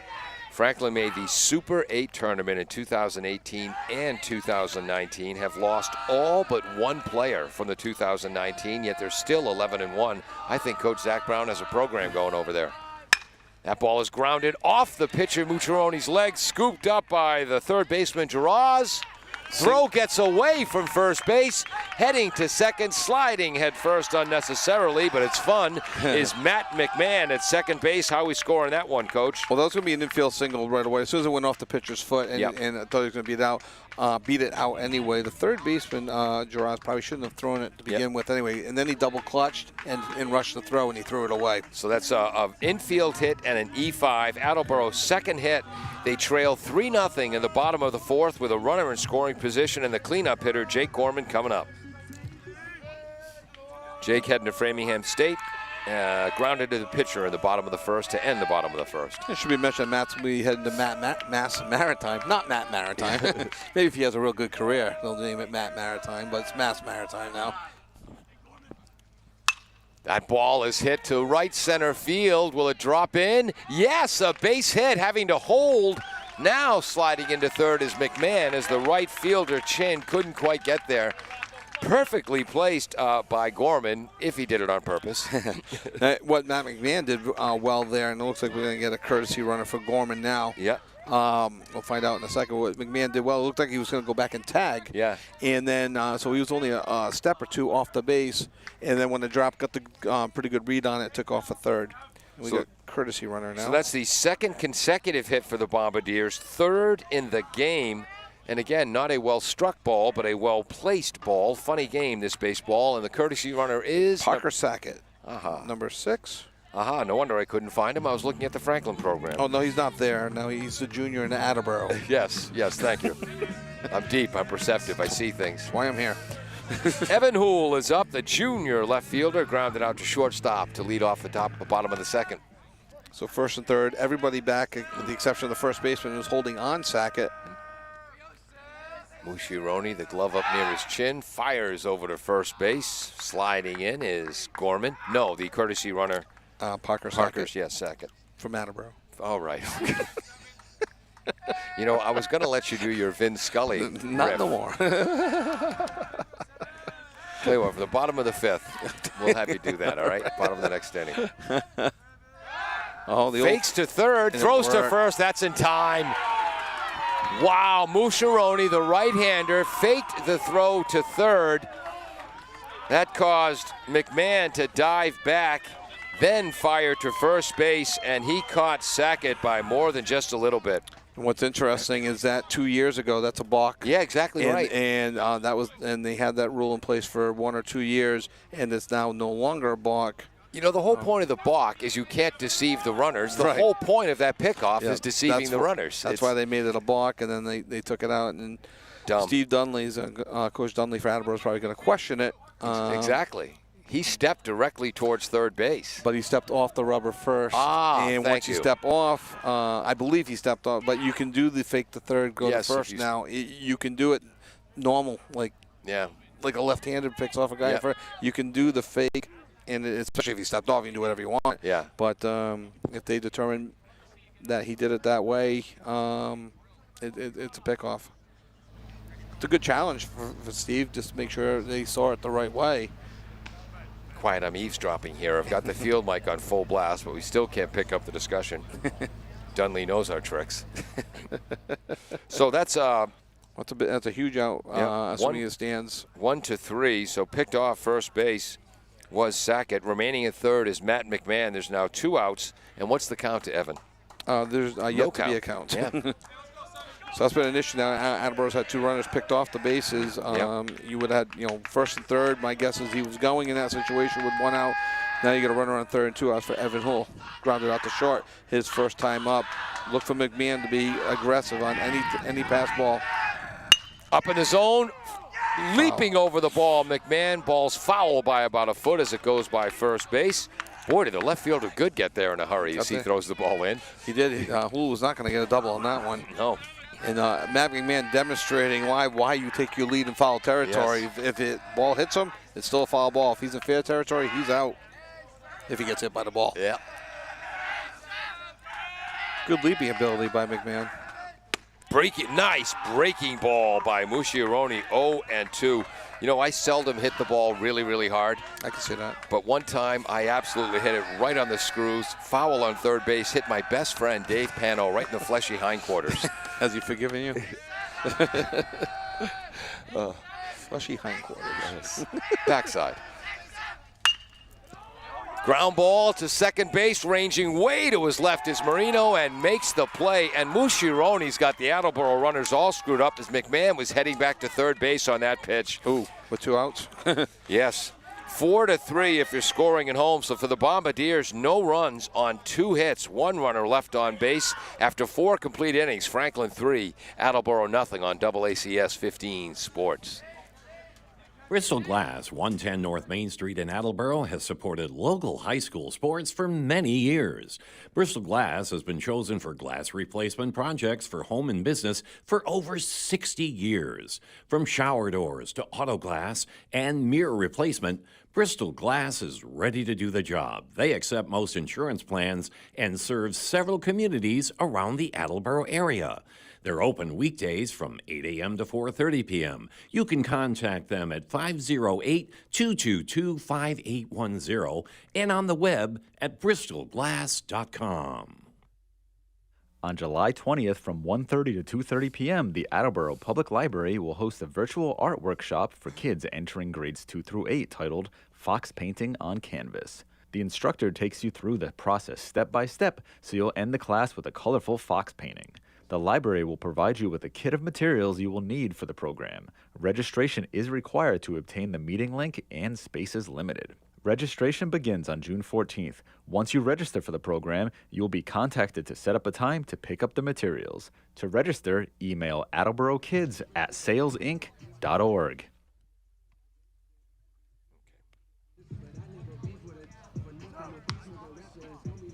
Welcome back to AACS 15 Sports, at least on the TV side. Our technical issues have been fixed. Kevin. Yes, sir. Because I trust your numbers more, and Peter Bray in the truck, I have Franklin for 3 runs, 5 hits, 1 Attleboro error, 5 Franklin runners left on base. 2 of the 3 runs are earned. I have 7 left on base for Franklin. Thank you. Okay. And then for the Bombardiers, oh, that's right. Idiot. For the Bombardiers, no runs, 3 hits, no Franklin errors, 2 Attleboro runners left on base. Obviously, no earned runs. Correct. Okay. Very good. All right, don't patronize me. Franklin, Also very proud. Yes. Paul's doing very well in his special classes. Franklin will send up their 5, 6, 7 hitters, Ben Giraz, Jack Marino, and Isaac Chin. Not at the same time, obviously. First will be Giraz. He is. Thank you for that clarification. He has walked twice. We have our new baseball listeners. I might be confused. Zach Brown. Oh, where's number 34? Well, no, 34 is my number in football. In baseball, I wore number 9, which was the greatest insult to Ted Williams in the history of mankind. He just had a long conversation with the first base. I have no idea what it was about, but then he hustled down the third. Fastball is lofted to right field. It's a long run for Hawkwater. Oh, it drops. Oh, it drops for a single. They might have him. All the way to. They got him. Oh, they got him at second. Off the base, he's out. They got him eventually. I don't know if they got him on the play or if they got him sliding off the base, but they got him. Kevin, take over. I lost track of that. Yeah, it was hit in front of Hawkwater, so Owen Tabor was running over and is hitting that dead man slam behind first base, and then Tabor did a great job. He came up firing to second base. I thought they had him originally. And and maybe Giraz did too because he just came off the base, but I didn't see a play. I didn't see a call by the umpire. So did Hawkwater field that first, or the second? No, Tabor. Tabor to Foster. Wow. So 4-3, but 4 was in right field, right behind first base. There's a called strike to. I'm sorry. You get those middle infielders that get those great angles going for the balls off to the line that. Ball 1 and then a foul on a bunt attempt to Jack Marino. So it's 1-1 to Jack. 0-2. 0-2, thank you. So Jack has struck out and robbed of a base hit on a nice play by Tabor. The umpire never called that a foul ball, but everybody in the building on the field knew it was a foul ball. He just called him safe. Okay. So that's a base hit, but then he's out 4-3. 4-6. 4-6, yes. So, the home plate umpire did not call that a foul ball, but everybody else on the field did, including Attleboro. I thought Camacho should have just tagged him, and then, well, it hit his leg. Right. No, it was obvious. Breaking ball, that's well hit, but Tabor's there, scoops it up, fires to first, a hard 2-hopper, 4-3 if you're scoring at home. 2 up, 2 down for Franklin, even though they have a hit. Yes. So let me put a note on this one. So when I'm looking at this later, it makes sense. And that was a well-placed single by Giraz. I thought that ball was carrying better than it did. And it looked like Hawkwater got a good jump on it, so it must have not carried as well as we thought. Fastball lofted deep to left as it's slicing towards the foul line. Ooh, diving for it. Can't make the catch was Evan Houle. Boy, was that hustle. Long strike one to Isaac Chin, the sophomore right fielder who's popped out to left and has an infield hit.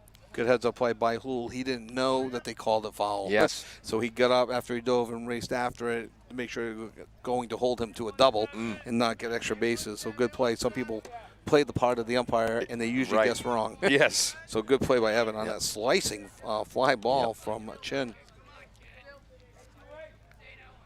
Chin back in the box.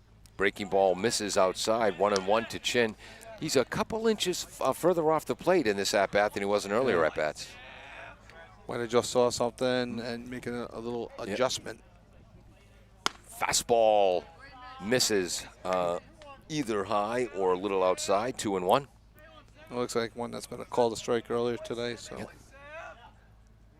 2-1. James pitching well. Called strike. Inside corner. Nice pitch. 2-2. Should be noted that this is James's third inning in relief of Billy Saltmarsh. Top of the fifth inning. 3-0 Franklin. They've now got 6 hits in this game. Looks like Ground ball to Tabor. Tabor fields, fires. Oh, no one can look that nonchalant unless you're confident. Nice play by Tabor. So Tabor had 3 assists in that inning. He did. 2 the normal way and 1 the hard way. Exactly right. So for Franklin, no runs, 1 hit, nobody left on base. After 4.5 innings, it is Franklin 3, Bombardiers nothing on AACS 15 Sports. W.H. Riley is here for your home or business needs this summer. They're a family-run business that always welcomes new customers. They offer air conditioning, generator, and home appliance installation with 24-hour emergency service. For more details, you can contact them at 508-699-4651 or on the web at whriley.com. W.H. Riley & Son, 35 Chestnut Street, North Attleboro, a company Greater Attleboro residents have called on since 1873. June 24th, July 22nd, and August 26th are food truck concert nights at Diamond Hill Park in Cumberland, Rhode Island. Live music will be playing and the food trucks will be open from 5 to 8 p.m. Pets are not encouraged, but leashed-friendly pets are permitted.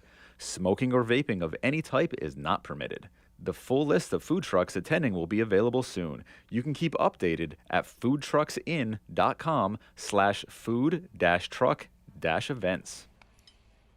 Welcome back, and that certainly got Kevin Callahan's attention. You mentioned Cumberland, Rhode Island, and food trucks in the same sentence. He's listening. We're home free on this one. All right, sounds good. Sounds like a plan. Just from 5 to 8, though, huh? Go. We go to the bottom of the 5th inning, and a suddenly hungry Kevin Callahan next to me. Bailey Camacho comes up, has one of the 3 Attleboro hits. It was to right field, and then he was caught stealing 1 to 3 to 6. No, he was not. Oh, that's right. It was a courtesy runner. So 5th inning of work for Mushironi.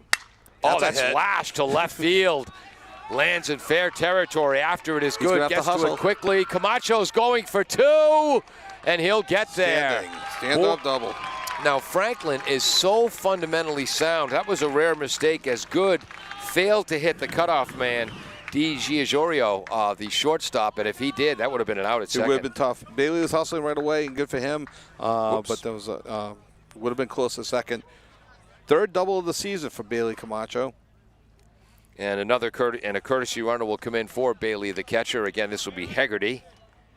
It was Hegarty who was caught stealing. No, it was Sackett the last time. Nope, you were right, Hegarty. Because can you say that again? Never. Rats.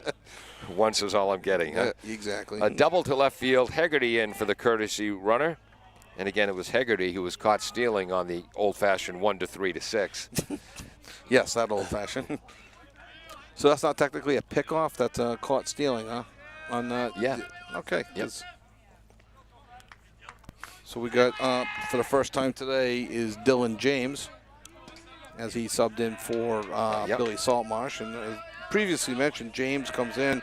He's hitting .286 on the season with a .375 on-base percentage. And RBI to his credit as well. Right-handed batter, open stance. Ooh, spinning is Mushironi towards second. Does not throw. DiGio. I would like to think Hegarty will be a little bit more conservative this time. Yes. Yes. DiGiorgio, the shortstop. Giving him a hard time, pounding the glove. Called strike outside corner to Dylan James, who's hoping he gets that call when he's pitching. So again, we got the sophomore versus sophomore matchup, but the opposite way this time. Yeah. DiGiorgio slapping his glove and kicking rubber pellets towards the bag to try to keep Hegarty close. An aggressive lead by Hegarty. Fastball, Fair last ball. to right field. That'll be fair. Base hit. Hegarty hits third base, screaming towards home. They cut off the throw to keep James at first base. An RBI single to right for James. 3-1 Franklin. His second RBI of the season. And for Hegarty, that's the third run that he has scored this season. And 2 consecutive hits for the Bombardiers. They're now up to 5 in this game. Brings up Nate George, who grounded out to short. It is 3-1, nobody out, runner at first, bottom of the 5th. Mucciarone has thrown 58 pitches through 4+ innings so far. Nate George batting 8th. Small lead by James at first. Could be a bunting situation. Turns, but looks at a pitch low and away. Throw down to first, diving back in time is James, who's running for himself. The big thing here, what you have to do as the runner, with a bunt, you're so anxious to get down to second base to make sure you're not out. Yeah. That your secondary lead can be too aggressive. Right. James did the right thing. He pulled back. The ball 1-0. But he had such an aggressive secondary that was a very close play. And the last thing Attleboro needs is their third runner picked off. Boy, Nate scored the batter 7 runs on the year. Yes. Wow. Scored 7, has a .357 on base percentage, has stole 7 bases. Small lead by James at first. Ooh, swings and misses at a ball up in the zone. 1-1 to Nate. Mucciarone looking very good and composed for Franklin on the mound. Look for the bunt to be put back on. My guess is Attleboro let him. We're going to give you 1. Yeah.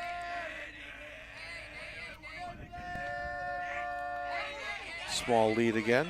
Mucciarone sets. Fires to first. Back in plenty of time is James. It's funny, he was leaning a bit, but not necessarily because he was stealing. I think he was just getting ready to get it to secondary. I don't think it's a big enough lead for a straight steal, to be honest with you. Wind seems to have shifted a little bit. Feels like it's blowing out. Bunts it foul right towards us. Bend over. Oh, wait, the fence is in the way. 1 ball, 2 strikes. And that one looked like he was bunting more for a hit than a sacrifice. Yeah. Still a foul ball for Nate George. Would have said hello to Mr. Fitzgibbons as he came over, but I couldn't remember his first name was Jake. He was focused. Yeah. Give him the microphone. Yeah, no intention of saying hi to us, trust me. 1 ball, 2 strikes to Nate George. Runner on first, 1 run in, 3-1 Franklin, bottom of the 5th. Missing, just missing. 2 balls, 2 strikes on the outside part of the plate. Okay. Yeah, that's that was a close one. one that we've seen called a strike many times. Nate George not strike out too often on the year. Has a good eye at the plate. Mucciarone fires up in the zone. That's lofted towards second George has base. to get on first. Marino's there and makes the catch. 1 out. Runner remains at first. Ben Hawkwater will come up. He struck out swinging in the bottom of the 3rd. I'd like to see Nate on that one hustle down to first base. That ball gets dropped. You're gonna get a double play out of it. He needs to be standing or very close to first base on that. The left-hand hitting Ben Hawkwater. And as an aside too, with college scouts here, and they've been at every game, you need to show how you are when you're popping up as well as you are when you're hitting well. High fastball. That's one of the hardest pitches Mucciarone has thrown today. Swing and a miss, strike 1. Yeah, he really reared back on that one. Ben with a very aggressive swing, just a little bit late on the high heater. And through all of it, the facial expression does not change. Breaking ball up top, just misses, 1-1. How many pitches now for Mucciarone? Came into the inning with 55 and 7, 8. They're going to go 65. This will be pitch number 66 coming up for Ben, for Alfred. Ben Hawkwater is the batter. Get your kicks. On pitch, 66. Cole that was strike. up and in. That was debatable. 1 and 2. 1 and 2. That one could have gone either way, and it went that way. Left fielder, good, moves in a little bit. Low, nice stop by Fitzgibbons, the catcher. 2 balls and 2 strikes to Ben Hawkwater. Yeah, the outfield seems to be in. Ben does have 2 triples on the lead of the team. We've seen him put one over the right fielder's head before.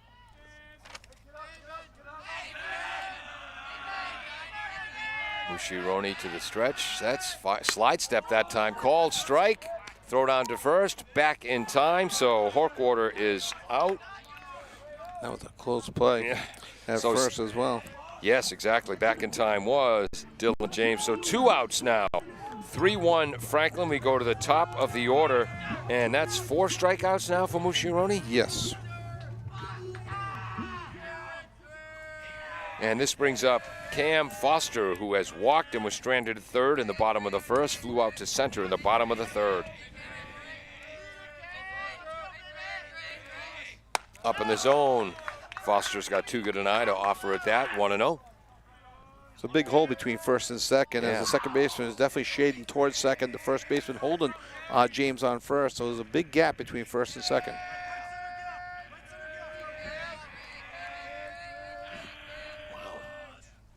Called strike, nice pitch. Caught the low outside corner, 1-1. And now the left fielder, Good, has moved back, and the right fielder, Chin, playing a little deeper as well. Yeah, they were challenging Hawkwater in the last round. They really moved in. Foster coming into the game hitting 300 with a 364 on base percentage. Breaking ball.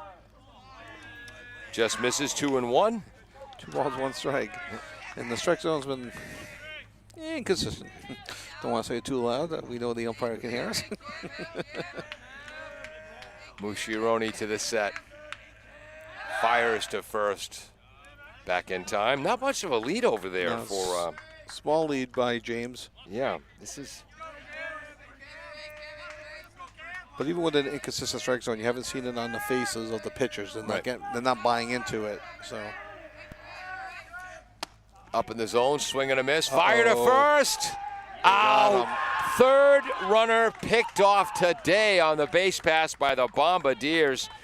Swinging miss to Cam Foster, who'll lead off at the bottom of the 6th, but picked off 2-3 at first base. Kevin? Yeah, that's it becomes... Yeah, I hate to say it this way because it is high school. It becomes unacceptable. You've lost a whole inning. Yeah. Through runners getting picked off the base on a team that's only averaging just over 4 runs a game, playing a team that only gives up 2 runs a game. You can't have mistakes on the bases.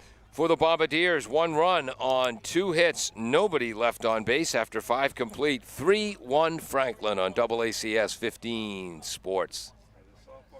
Funding for this station is provided by Fisherman's 3 Restaurant. Have a craving for fried or broiled seafood but don't have time to drive to the Cape? The Fisherman's 3 Restaurant, located at 411 Old Colony Road in Norton, has shrimp, squid, and lobster made to order. Their seafood arrives daily from the ocean to your table with other menu options available. They're normally open every day, but now have special COVID hours of Friday, Saturday, and Sunday, 2 p.m. to 9 p.m. for takeout or sit down. They're also currently hiring. For more information or to order, you can call 508-222-8090.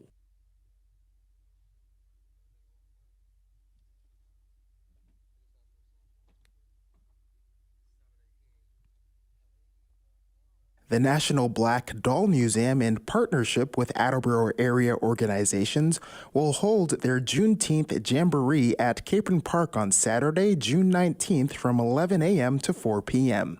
Juneteenth is a holiday commemorating the official end of slavery in the United States. Guests will have the opportunity to learn about the history of Juneteenth and participate in various activities including dance, music, poetry, and other workshops. As a trained professional, I know what that dead air means. Welcome back to the brand new turf field off of Drummond Street near the Brennan Middle School in Attleboro. Franklin coming up for the top of the 6th inning. They have a 3-1 lead, and they have been flawless defensively. Yes, they have. Yep, no errors, and they played a remarkable defensive ball, picking off 3 Attleboro runners today. I'm seriously trying to think the last time. I can't recall being at a game where I've seen 3 runners picked off. I do recall. I'm sure it's happened. I do recall one game. You were probably coaching. I was coaching. I've never seen anything like it. It was a Jetty, the leadoff hitter, smacks it back to the pitcher on a high 2-hopper. He throws, which is Dylan James. He throws to Gorman.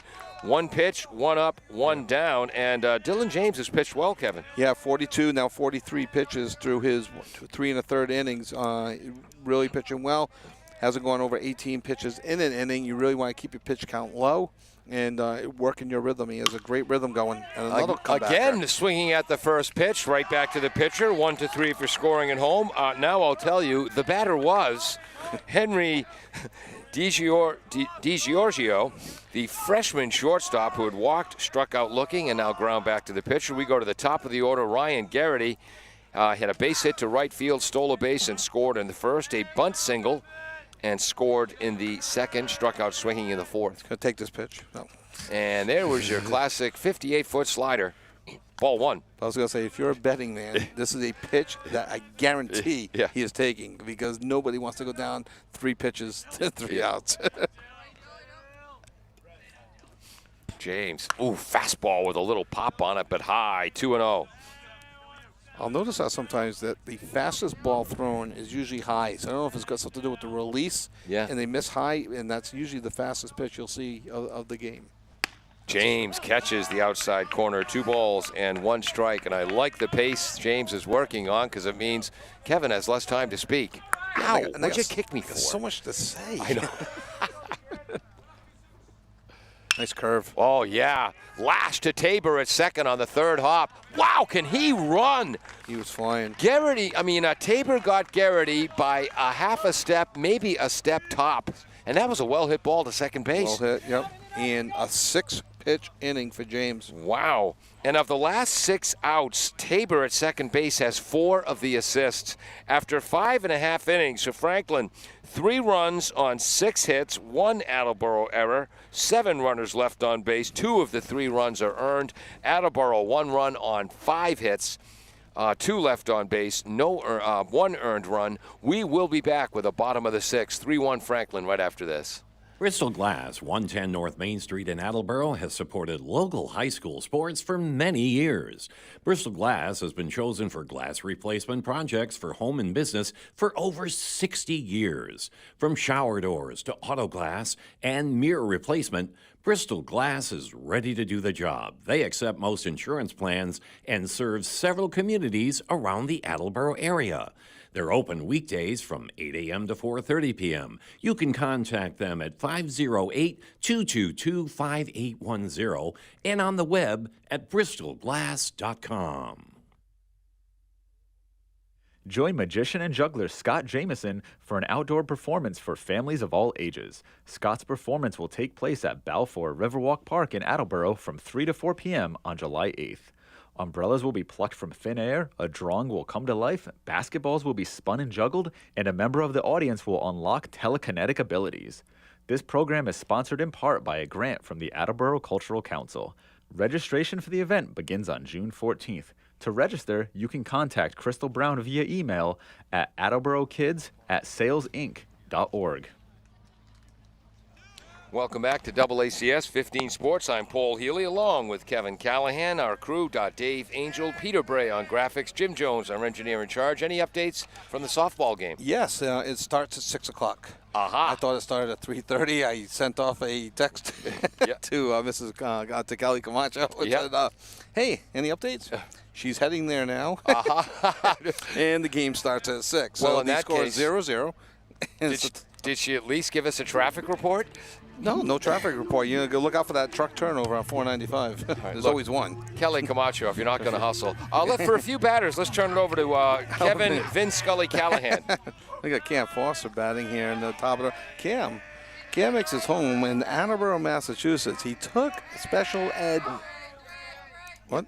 What happened? New pitcher is in. Oh, never mind. Then we'll do the Vince Scully.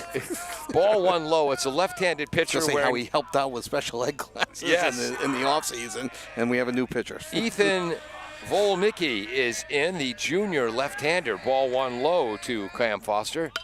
Cam bunts a low ball. That'll roll. Foul. 1 ball, 1 strike. All right, Kevin, you're back. Ethan does come in with a 3-0 record on the season with 1 save in 17 2/3 innings, 26 strikeouts, just 11 hits and 3 walks. So he has an ERA of 0.79 and a whip of 0.79 as well. Not bad. Yeah. So 1-1 to count to Cam Foster, who saw 4 pitches last at bat before there was a pickoff. Yep. I was going to say, it should be mentioned that Ethan is a lefty, a junior lefty. And the ball was high as I cut you off. 2 balls, 1 strike to Cam Foster. All right, take it away, Vin. Cam 0 for 2 on the day with a walk, a stolen base, stranded at third. Here's the pitch. It's another bunt. It's a bunt foul, so 2 balls, 2 strikes. Cam looking to go to college, and when he's done graduating from high school, he's looked at schools up and down the East Coast. Cam also very popular with his friends and likes dogs on the side. Has had a cat and a mouse and a parrot. Dogs are his favorite. And he likes his s'mores. Well done. And the 2-2 pitch coming into Foster will be another bunt. And he strikes out with bunting on 2 strikes. You don't see that too often. I saw it once back in the day with Bob Bailey playing for the Cincinnati Reds, and I was surprised then as I am now. 1 up, 1 down. Owen Tabor, the junior second baseman, steps to the plate. Vin? Owen Tabor coming in on the day 0 for 2 is struck out looking twice. Will look to reverse those fortunes as he faces the lefty. Swinging strike low on a curveball, 0-1 to Owen Tabor. Tabor looking to play some college baseball himself in the future. Has not decided exactly where he wants to play. Back to the Bob Bailey story. When they were playing the New York Mets that day, the score was 11-1. Here's a pitch low and outside, 2-1 to count. He bunted, and you wouldn't expect that one. Bob Bailey was not a fast runner, and they were winning 11-1. That's what was so surprising. 1-1 to Tabor. Here comes the set and the pitch. A strike high, a little debatable on that one, but the count runs 1-2. I think that curveball found the zone, Vin. It found the zone, debatable. It's also true about Owen Tabor that his father loves him, his mother barely tolerates him. That's how it is. No, that's not true. He's made some good plays at second base today and swings at strike 3 as Tabor goes down swinging. 2 2 strikeouts. 3 strikeouts on the day for Tabor on the 4th pitch. We mentioned that the pitcher, Ethan, his last name is tough to say when it comes in, has a save on the year, has 26 strikeouts, now 28, and just over 18 1/3 innings. Okay, that's how we know it's a Vin Scully impression, because Vin would have known it's Volnicki. Strike 1 to McMahon. McMahon 1 for 2 on the day. Ground out to short. Infield single and advance to the second base on the error. Matt will be going to Mass Maritime in the fall. Has an older brother, Nick, and a younger brother, Tiny. Pitch and ball outside. 1-1 to Matt McMahon, the affable young man from Attleboro. Will be moving more close to the Cape in the fall. Which meant something completely different when I was his age, because, well, the drinking age was lower. Oh, nice breaking ball. Breaking ball. This could be trouble. McMahon hustles, and that's going to be an infield single for Matt McMahon, his second hit of the day. And second infield single. Second infield single for McMahon, 2 for 3 on the day. Sometimes it's not how hard you hit the ball, it's where you place it, and that's a, you hit all those line shots that are right at people. Yes. You're like, oh, if only that was a hit. Well, I'm sure at the end of the day when McMahon looks back and sees that he's 2 for 3 right now, he'll be more than happy, because right now Attleboro needs runners. 2 outs, and Jake Gorman, who has 2 home runs to his credit, so obviously has home run power down the left field line. So Matt McMahon's 2 base hits have traveled a combined, what, 90 feet? If that, yeah. Short lead. Short, yeah, that was a little low one outside, but strike 1.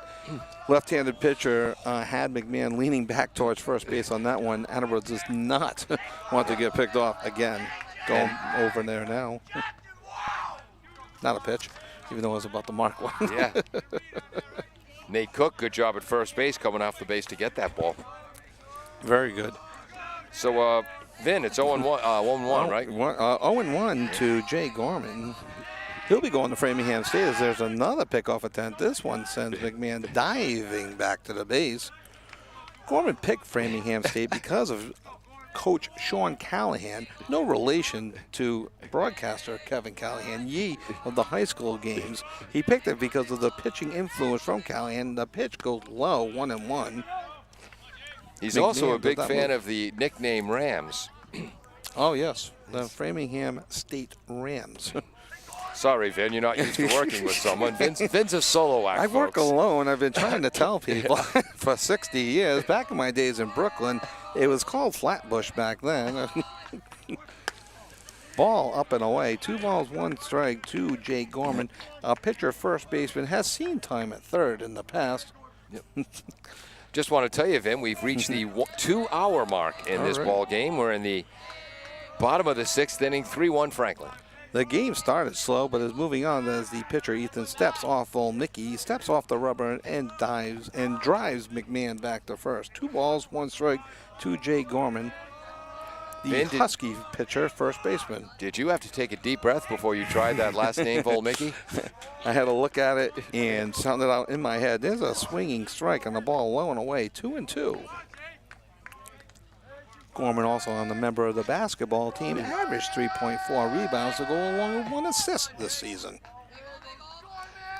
Says his favorite sport is baseball. Here's the delivery and the pitch. Ball low. McMahon hustles down to second base where he'll be safe on a ball in the dirt. I'll call that a wild pitch. That was a heck of a stop by Fitzgibbons, sliding to his left. Nice throw, too. McMahon puts himself in scoring situation, whereas a base hit now from Gorman should score the hustling McMahon. Gorman, if it's in the outfield, would be wise to hold first. Unless he can get his courtesy runner there for him. A healthy lead for McMahon at second. Swing and strike. Beautiful changeup, breaking ball, striking out the side with a McMahon infield hit in between. So for the Bombardiers, no runs, 1 hit, 1 runner left on base after 6 complete is 3-1 Franklin. And I want to thank Vin Scully for stopping by the Drummond Street Fields. Oh, my pleasure. It's great to come out of retirement once in a while. It reminds me of... Oh, God. That's all the time we have, Vin. We'll be back with the 7th inning right after this on AACS 15 Sports. L&J Car Wash, located just past the Attleboro line on Route 123 in Norton, is available for all your vehicle cleaning needs. Open every day, beginning at 8 a.m., L&J has the equipment to clean your vehicles inside and out, from 24-hour heated self-service bays to full detailing service and hand sanitizer for your personal needs. For more information, you can contact them at 508-223-3278 or on their website at ljcarwash.com. The Attleboro Recreation Department hosts their 8th annual Family Fun Night at Spatra Pool in Hayward Field on Friday, July 9th. In addition to swimming and a movie, there will be other fun family activities. Pizza will be served. Spatra Pool will be open for family swim for Attleboro residents from 6:15 p.m. to dusk. When it starts getting dark, you can grab your lawn chair or blanket and stroll on over to Hayward Field, where Stuart Little will be playing on the big screen.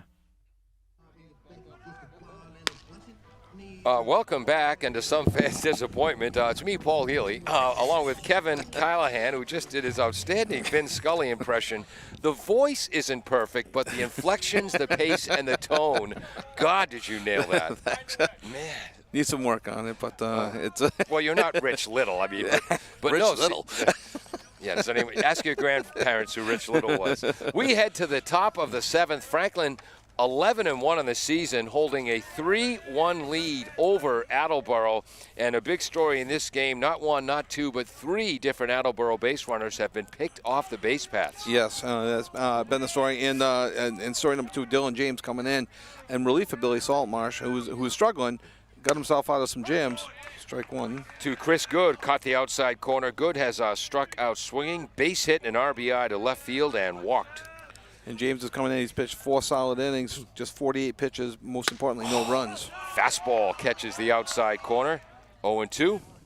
Our home plate umpire is Kevin Schuler from Ashland, Massachusetts. Replayed high school ball in the late 70s, early 80s. Bob Dwyer from Arlington High, our base umpire, and that ball is well hit but way foul on the right side. Count remains 0-2 to Good.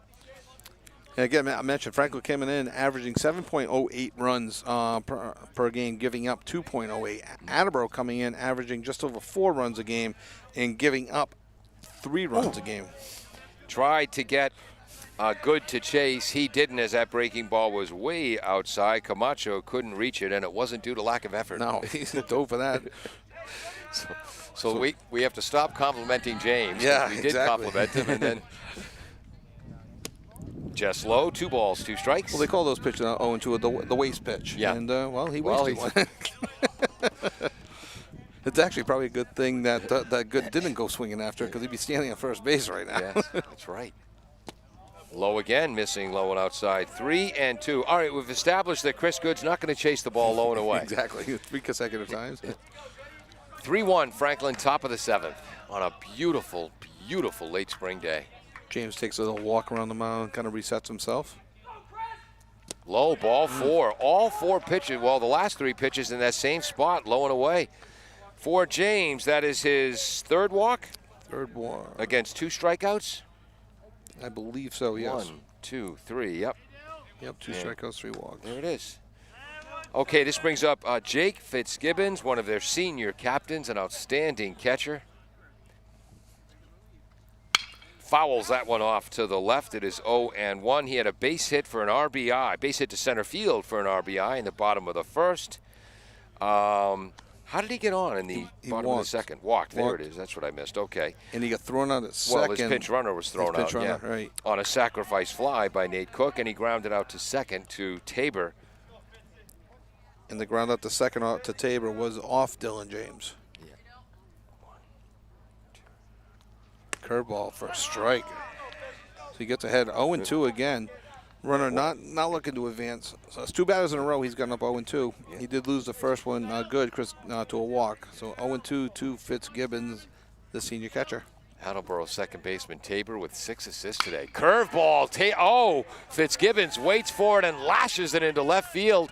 And for the 2nd time today, Fitzgibbons hit the ball too darn hard. Too hard. That's no just poor advancement. coaching, Kevin. Yep. As the runner on first base could not advance to 3rd because Gibbon hit a frozen rope on one hop to the right fielder, Hawkwater.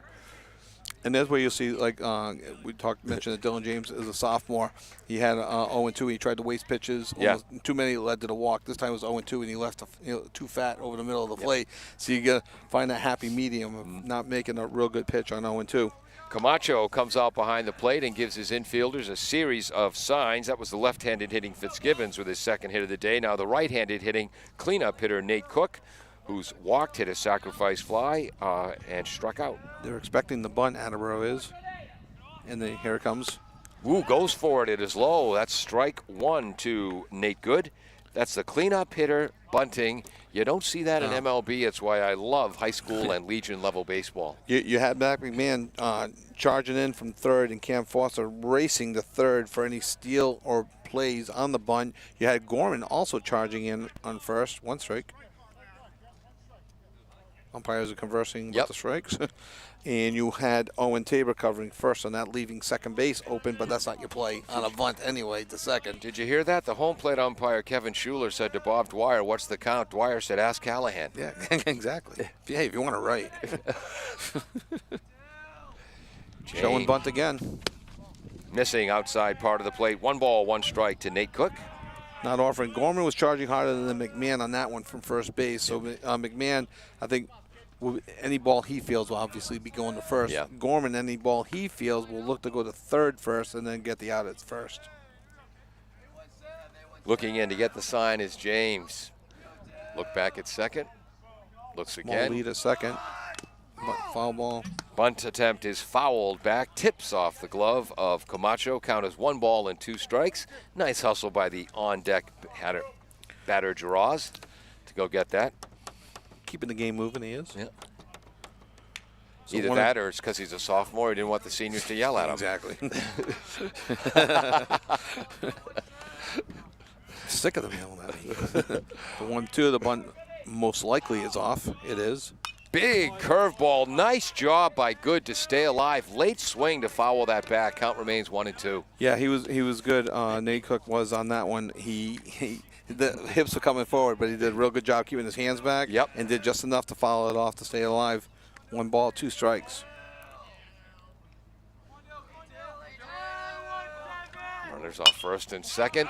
Another foul ball way up towards the parking lot behind us. Lands safely. Count remains 1 ball, 2 strikes to Nate Cook. We're in the top of the 7th inning. It is 3-0 Franklin. 3-1. 3-1 Franklin, excuse me. Franklin scored all 3 of the runs in the first 2 innings. Dylan James came in the 3rd and has shut them down, but they're threatening now. Big breaking ball, waiting on it, lashing it to Hool, who makes the catch of the line drive. 2 outs, runners, 1 out. Runners remain at first and second. I didn't notice this at first, but Evan was playing fairly shallow. Yeah. Maybe for the bunt reasons and never put himself back, but that was really good for Evan. It was a line drive right on him, so now 1 out for Ben Jaras. And it's interesting, we've had 2 or 3 hard hit balls for outs today, and we've had 3 or 4 dribbler singles. Jaraz, the sophomore, has walked twice and had a base hit and was then erased. I was looking at my scorebook. What was that, Kevin? The ball low, but his hand came up. then he stopped and then called it a ball. And it was clearly a ball. Did you mark where his hit was in the 5th inning? Yeah, base hit the right field. Thank you. I usually mark that, but obviously I didn't. Could this be is 2. Laster McMahon at 3rd. Tags the runner going by him. Throws across the diamond. Oh, but he's safe at first base. Oh, I bet you Attleboro is going to appeal that? Because the base umpire was not looking at first base. They really should appeal that. See if they can get help. There was runners on 1st and 2nd. Jaraz hit a ground ball to McMahon, who tagged the runner Good, going from 2nd to 3rd, threw across to first base, and I swear to God, he had him by a step. Yeah. And now they're consulting with the home plate umpire. Coach Dunley asked the home plate umpire to converse. That wasn't close. The base umpire had his back to first base. And they reversed called out. That is outstanding umpiring. That's happened to me sometimes. He made the tag on 3rd. Now you're looking towards 3rd base. He didn't turn around and get a good look at first base, so you asked the other umpire for help. Outstanding job by the umpires, as that play was not close at first base. They communicated, and they did the most important thing. They got it right. So that's a 5-U and then 5-3 for the double play. Correct. So no runs. 1 hit, and I know the Coach Zach Brown was not happy with that, and you never are when a call is overturned. Yes, but they got that right. I believe they did, yes. So as you were starting to say, no runs on 1 hit, 1 runner left on base. As we head to the bottom of the 7th, it is Franklin 3, Attleboro 1 on AACS 15 Sports.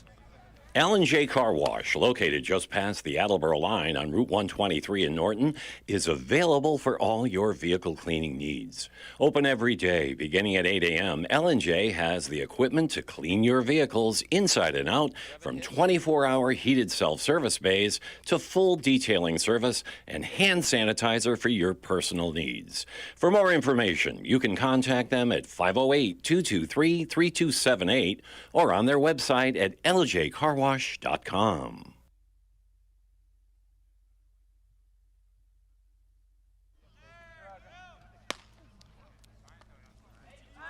Welcome back to AACS 15 Sports. I want to thank all of our underwriters. Fisherman's 3 on 123 just before the Norton line.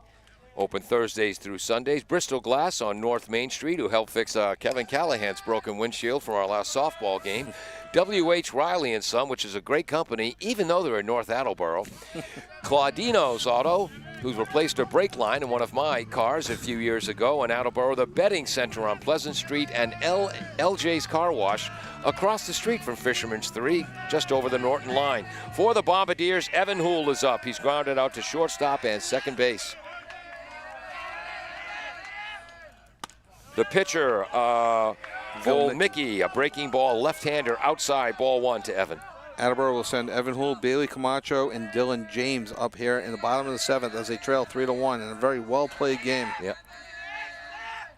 Breaking ball misses outside, and again, the last half inning ended. Franklin had runners on first and second. Jaraz hit a hard ground ball to McMahon. You heard Kevin say could be 2, but Kevin thought it was going to be the 5-4-3 double play. At the last he second. tagged the runner coming by him to make an out, then threw across the diamond to record the next out after an umpire conference. And again, Coach Zach Brown was not pleased, and but it with the way it was called, as the base umpire who didn't get a look at it originally called the runner at first safe, and it wasn't close. Yeah, and maybe the base umpire should have right away not made a call, but and then went to the home plate umpire. But they consulted and they got the call right. Foul off by Houle. 2 balls, 2 strikes? Yes, 2 and 2. Yep. Houle 2 on the day. And I know Zach Brown wasn't happy with the process, but take my word for it, Zach. They got it right. In the reaction by Jake Gorman at first, you can't fake that reaction that quickly. Exactly. it's not in you. And that, are you kidding me? Yes, exactly. That was so obvious. It wasn't a soccer player having a player run by and 3 seconds later falling down. Exactly. Breaking ball, last foul by Houle down the line, just a bit ahead of it. Count remains 2-2. No, it was real, shock, sincere shock by Jake Gorman at first. Yeah. So bottom of the 7th, Attleboro needs 2 runs to tie, 3 runs to win. 2-2 on Evan Houle, the 5th batter in the order, leadoff hitter here in the bottom of the 7th. I'll take a breath now, Kevin. Well, I own the bottom of the 5th, so you got. Breaking ball, Houle, one hopper off the chest of the Marino. Throws it Low away. throw gets by Cook. Backed up by the catcher. Oof. They try to throw and get Houle as he had taken the turn. Houle dives back safely. Any youngsters watching, tremendous fundamentals by Jake Fitzgibbons, the Franklin senior catcher, hustling down the line to back up that errant throw. Yeah, if he's not hustling down the line, Houle's standing on second with nobody out.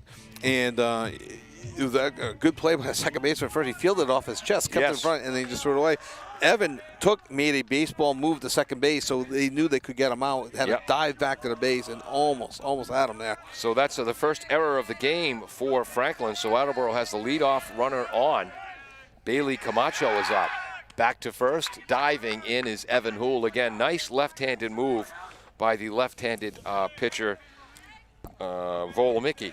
I'd be surprised if anything is on here in the form of a bunt. I think that's out. Hit and run, I think, is out as well. I think they want Bailey basically to do what he did last time, where he doubled down the left field line. 2 for 2, base hit to right field off the fist of the bat, and a double to left field off the barrel of the bat. Breaking ball low. What do we got for a count? 1-0. Thank you. Camacho, who came into the game hitting .303, and his 2 for 2 days average obviously goes up probably about 10 points. Houle, pretty good lead. Volomicki keeps the glove high in a set position. Pitches high and outside. No. What a great throw. Safe. Got under the tag. And now it's the Franklin runners looking shocked, and Zach Brown's going to head out there. And that was skeptic. I wasn't a fan of the call because I didn't think he had a big enough lead, especially with the lefty with a decent move and getting picked off. Sorry, Franklin. I coach these Attleboro kids, and my boys played here. They need 2 runs, not 1. Yeah. And tough to run into an out here. And it looks like Zach Brown's talking about the last play, as he wants to consult with the home base umpire. And in this case, there's no way the home. There's an official warning to Zach Brown. Yeah. I guess we've lost our post-game interview with Zach Brown. No, I can see Zach's gripe there.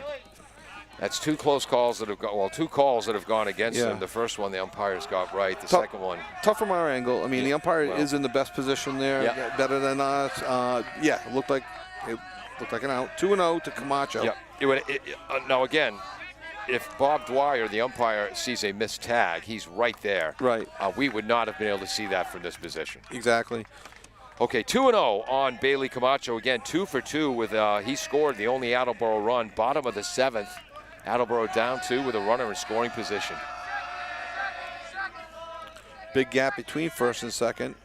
Volomicki taking his time, the tall left-hander. What year is Ethan? He's a junior? Junior. And according to the coach, Zach Brown, interested in playing college baseball, as he said, everybody is. Breaking ball fouled back by Camacho. 2 balls, 1 strike, and maybe Bailey has a bigger swing in his quiver, but I haven't seen it. No, Bailey was looking for the tie ball game on that swing. Yes. Just missed it too. This is a Dynamite Franklin program, part of the Super 8 in both 2018 and 2019. They were 15-1 in the league in 2019. Breaking ball, lofted to the right side. Will it stay in play? It's going to be foul. Diving attempt by Chin in right field. Great hustle. Couldn't quite get there. Count is 2-2. Because of my angle, that's twice now I've had to look at the runner to see if they're tagging up and Yes. running to know if the catch was made. Just no angle on that. You had a better angle than me to my left. That's about it.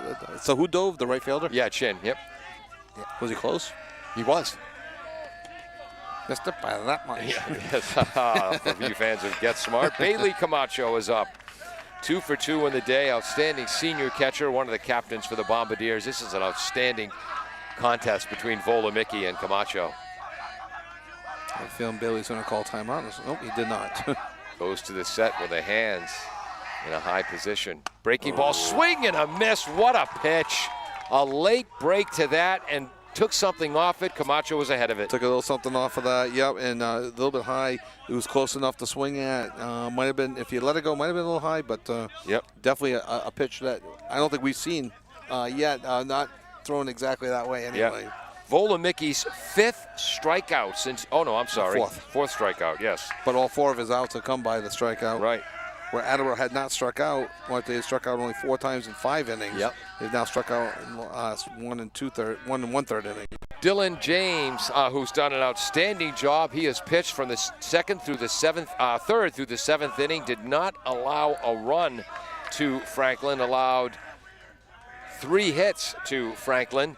And he had a base hit, an RBI single to right field his first time up. Coach Zach Brown. They're taking him out. Wow. They're taking out Volomicki. I don't know if he has an injury or what. On a 1-0 pitch, they're bringing in a righty. Dylan James did get a hit off of Volomicki last time up. I wonder if something is up with his arm or...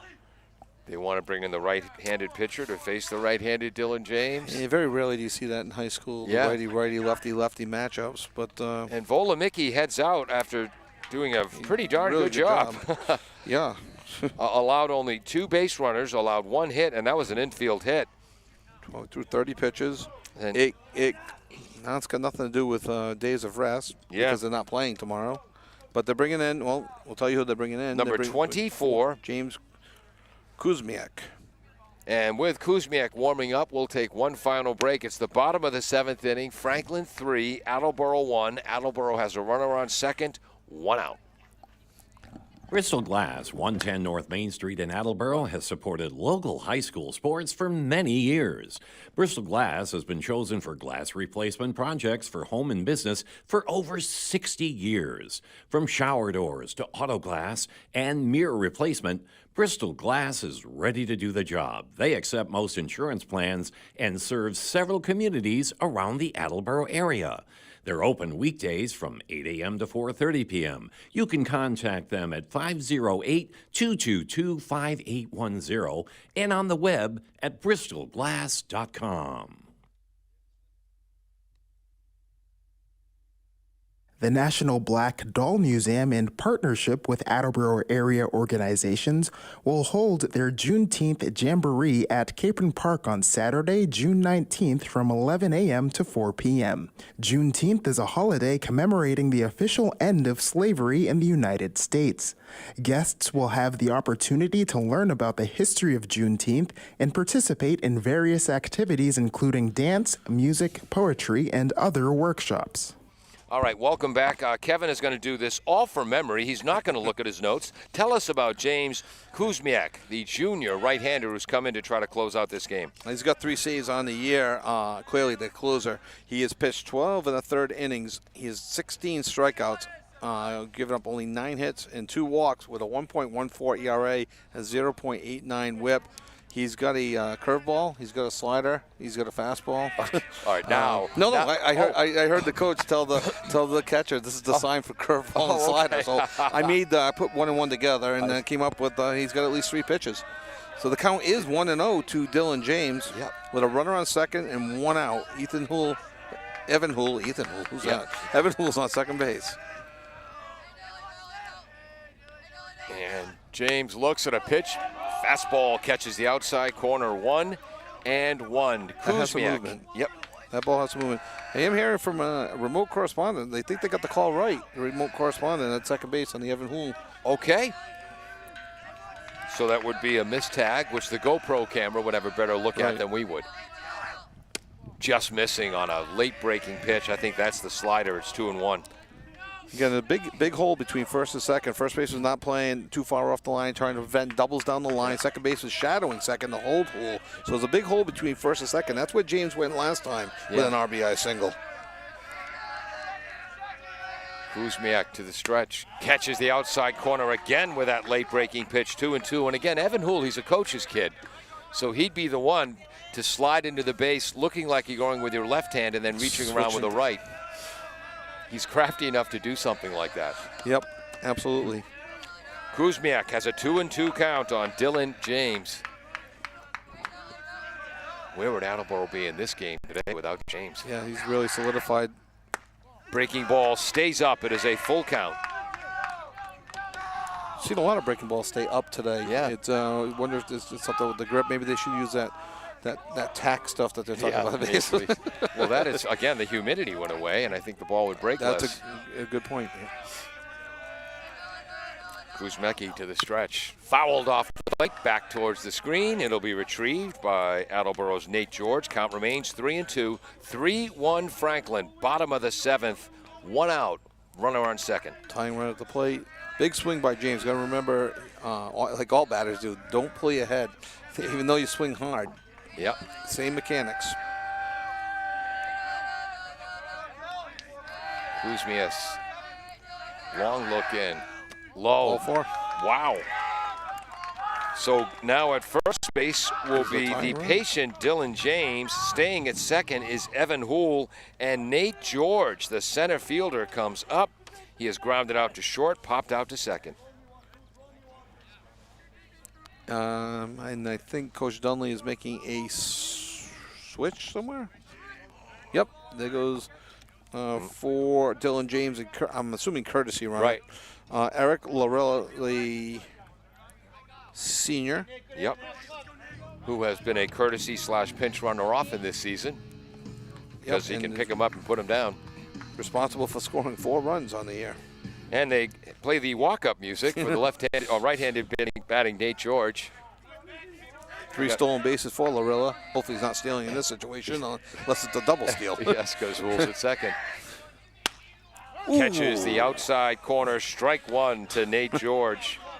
And I don't blame Nate for not swinging at that one. It's a little up and a little out. Fitzgibbons looks towards the dugout to get the sign, which so many teams do now, and it drives me nuts. Games are invented for players, not coaches, to make decisions.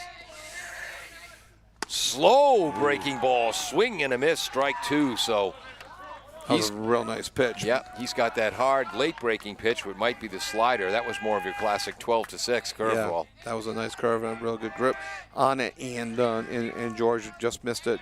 A little fool on maybe sitting on something a little bit faster. Kuzmiak. Late call. Called strike 3 on a pitch 3 or 4 inches outside. So there's the first strikeout of the game. Attleboro down to their last out with a runner in scoring position. We got a pinch hitter. And pinch hitting for Ben Horkwater will be... I don't see his number. It's got a 2-2. Okay. So that would be... Christian Dame. 3-sport athlete. Defensive end, tight end with a football team. Backup forward on the basketball team. And here he is in a clutch situation, representing the winning run. The winning run. Runners will be going off on any contact. Kuzmiak throws to second. Sliding back in plenty of time is Evan Hool, who'll be rubbing little rubber pellets out of his pants after that slide. Always the toughest position in baseball, the pinch hitter. Yeah. Coming in cold off the bench, and only a key situation. And we could mention Bob Bailey again for embarrassing pinch hitting performances. Curveball outside, swing and a miss. 0-1 to Christian Dane, whose sister, a great soccer player at Attleboro, is playing, I think, is it Eastern Illinois Tech? Oh, wow. That's fantastic. A little more patience on that. If you're Kuzmiak, you may want to live low and outside again. Kuzmiak to the set, looks. Slash towards the second baseman. Marino fields it. Marino fires in time to Cook, and Franklin will win the game 3-1. And Kuzmiak, his teammates are celebrating. Kuzmiak just gave out a big sigh of relief. So a big win for Franklin. Fine performance by Attleboro, with the exception of the 3 runners picked off on the base paths. Yeah, that one's going to hurt a bit because they lost a whole inning that way in a 3-1 game. They left runners on base. Attleboro did. They left 2 on base that inning.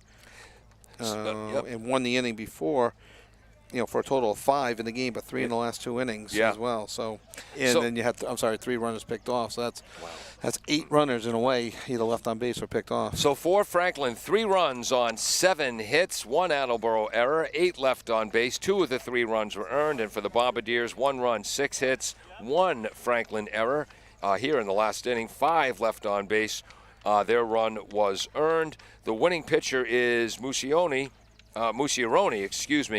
for Franklin. Thank you so much for joining us today on Double ACS. Or did you have one more thing to say? No. All right. That was it. Great game. I'm Paul Healy. He's Kevin Callahan. Dave Angel on the crew, along with running our graphics, Peter Bray. Jim Jones, the engineer in charge.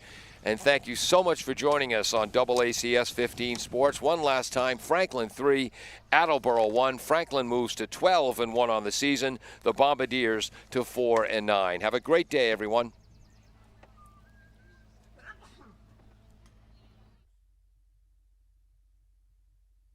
L&J Car Wash, located just past the Attleboro line on Route 123 in Norton, is available for all your vehicle cleaning needs. Open every day, beginning at 8 a.m., L&J has the equipment to clean your vehicles inside and out, from 24-hour heated self-service bays to full detailing service and hand sanitizer for your personal needs. For more information, you can contact them at 508-223-3278 or on their website at ljcarwash.com.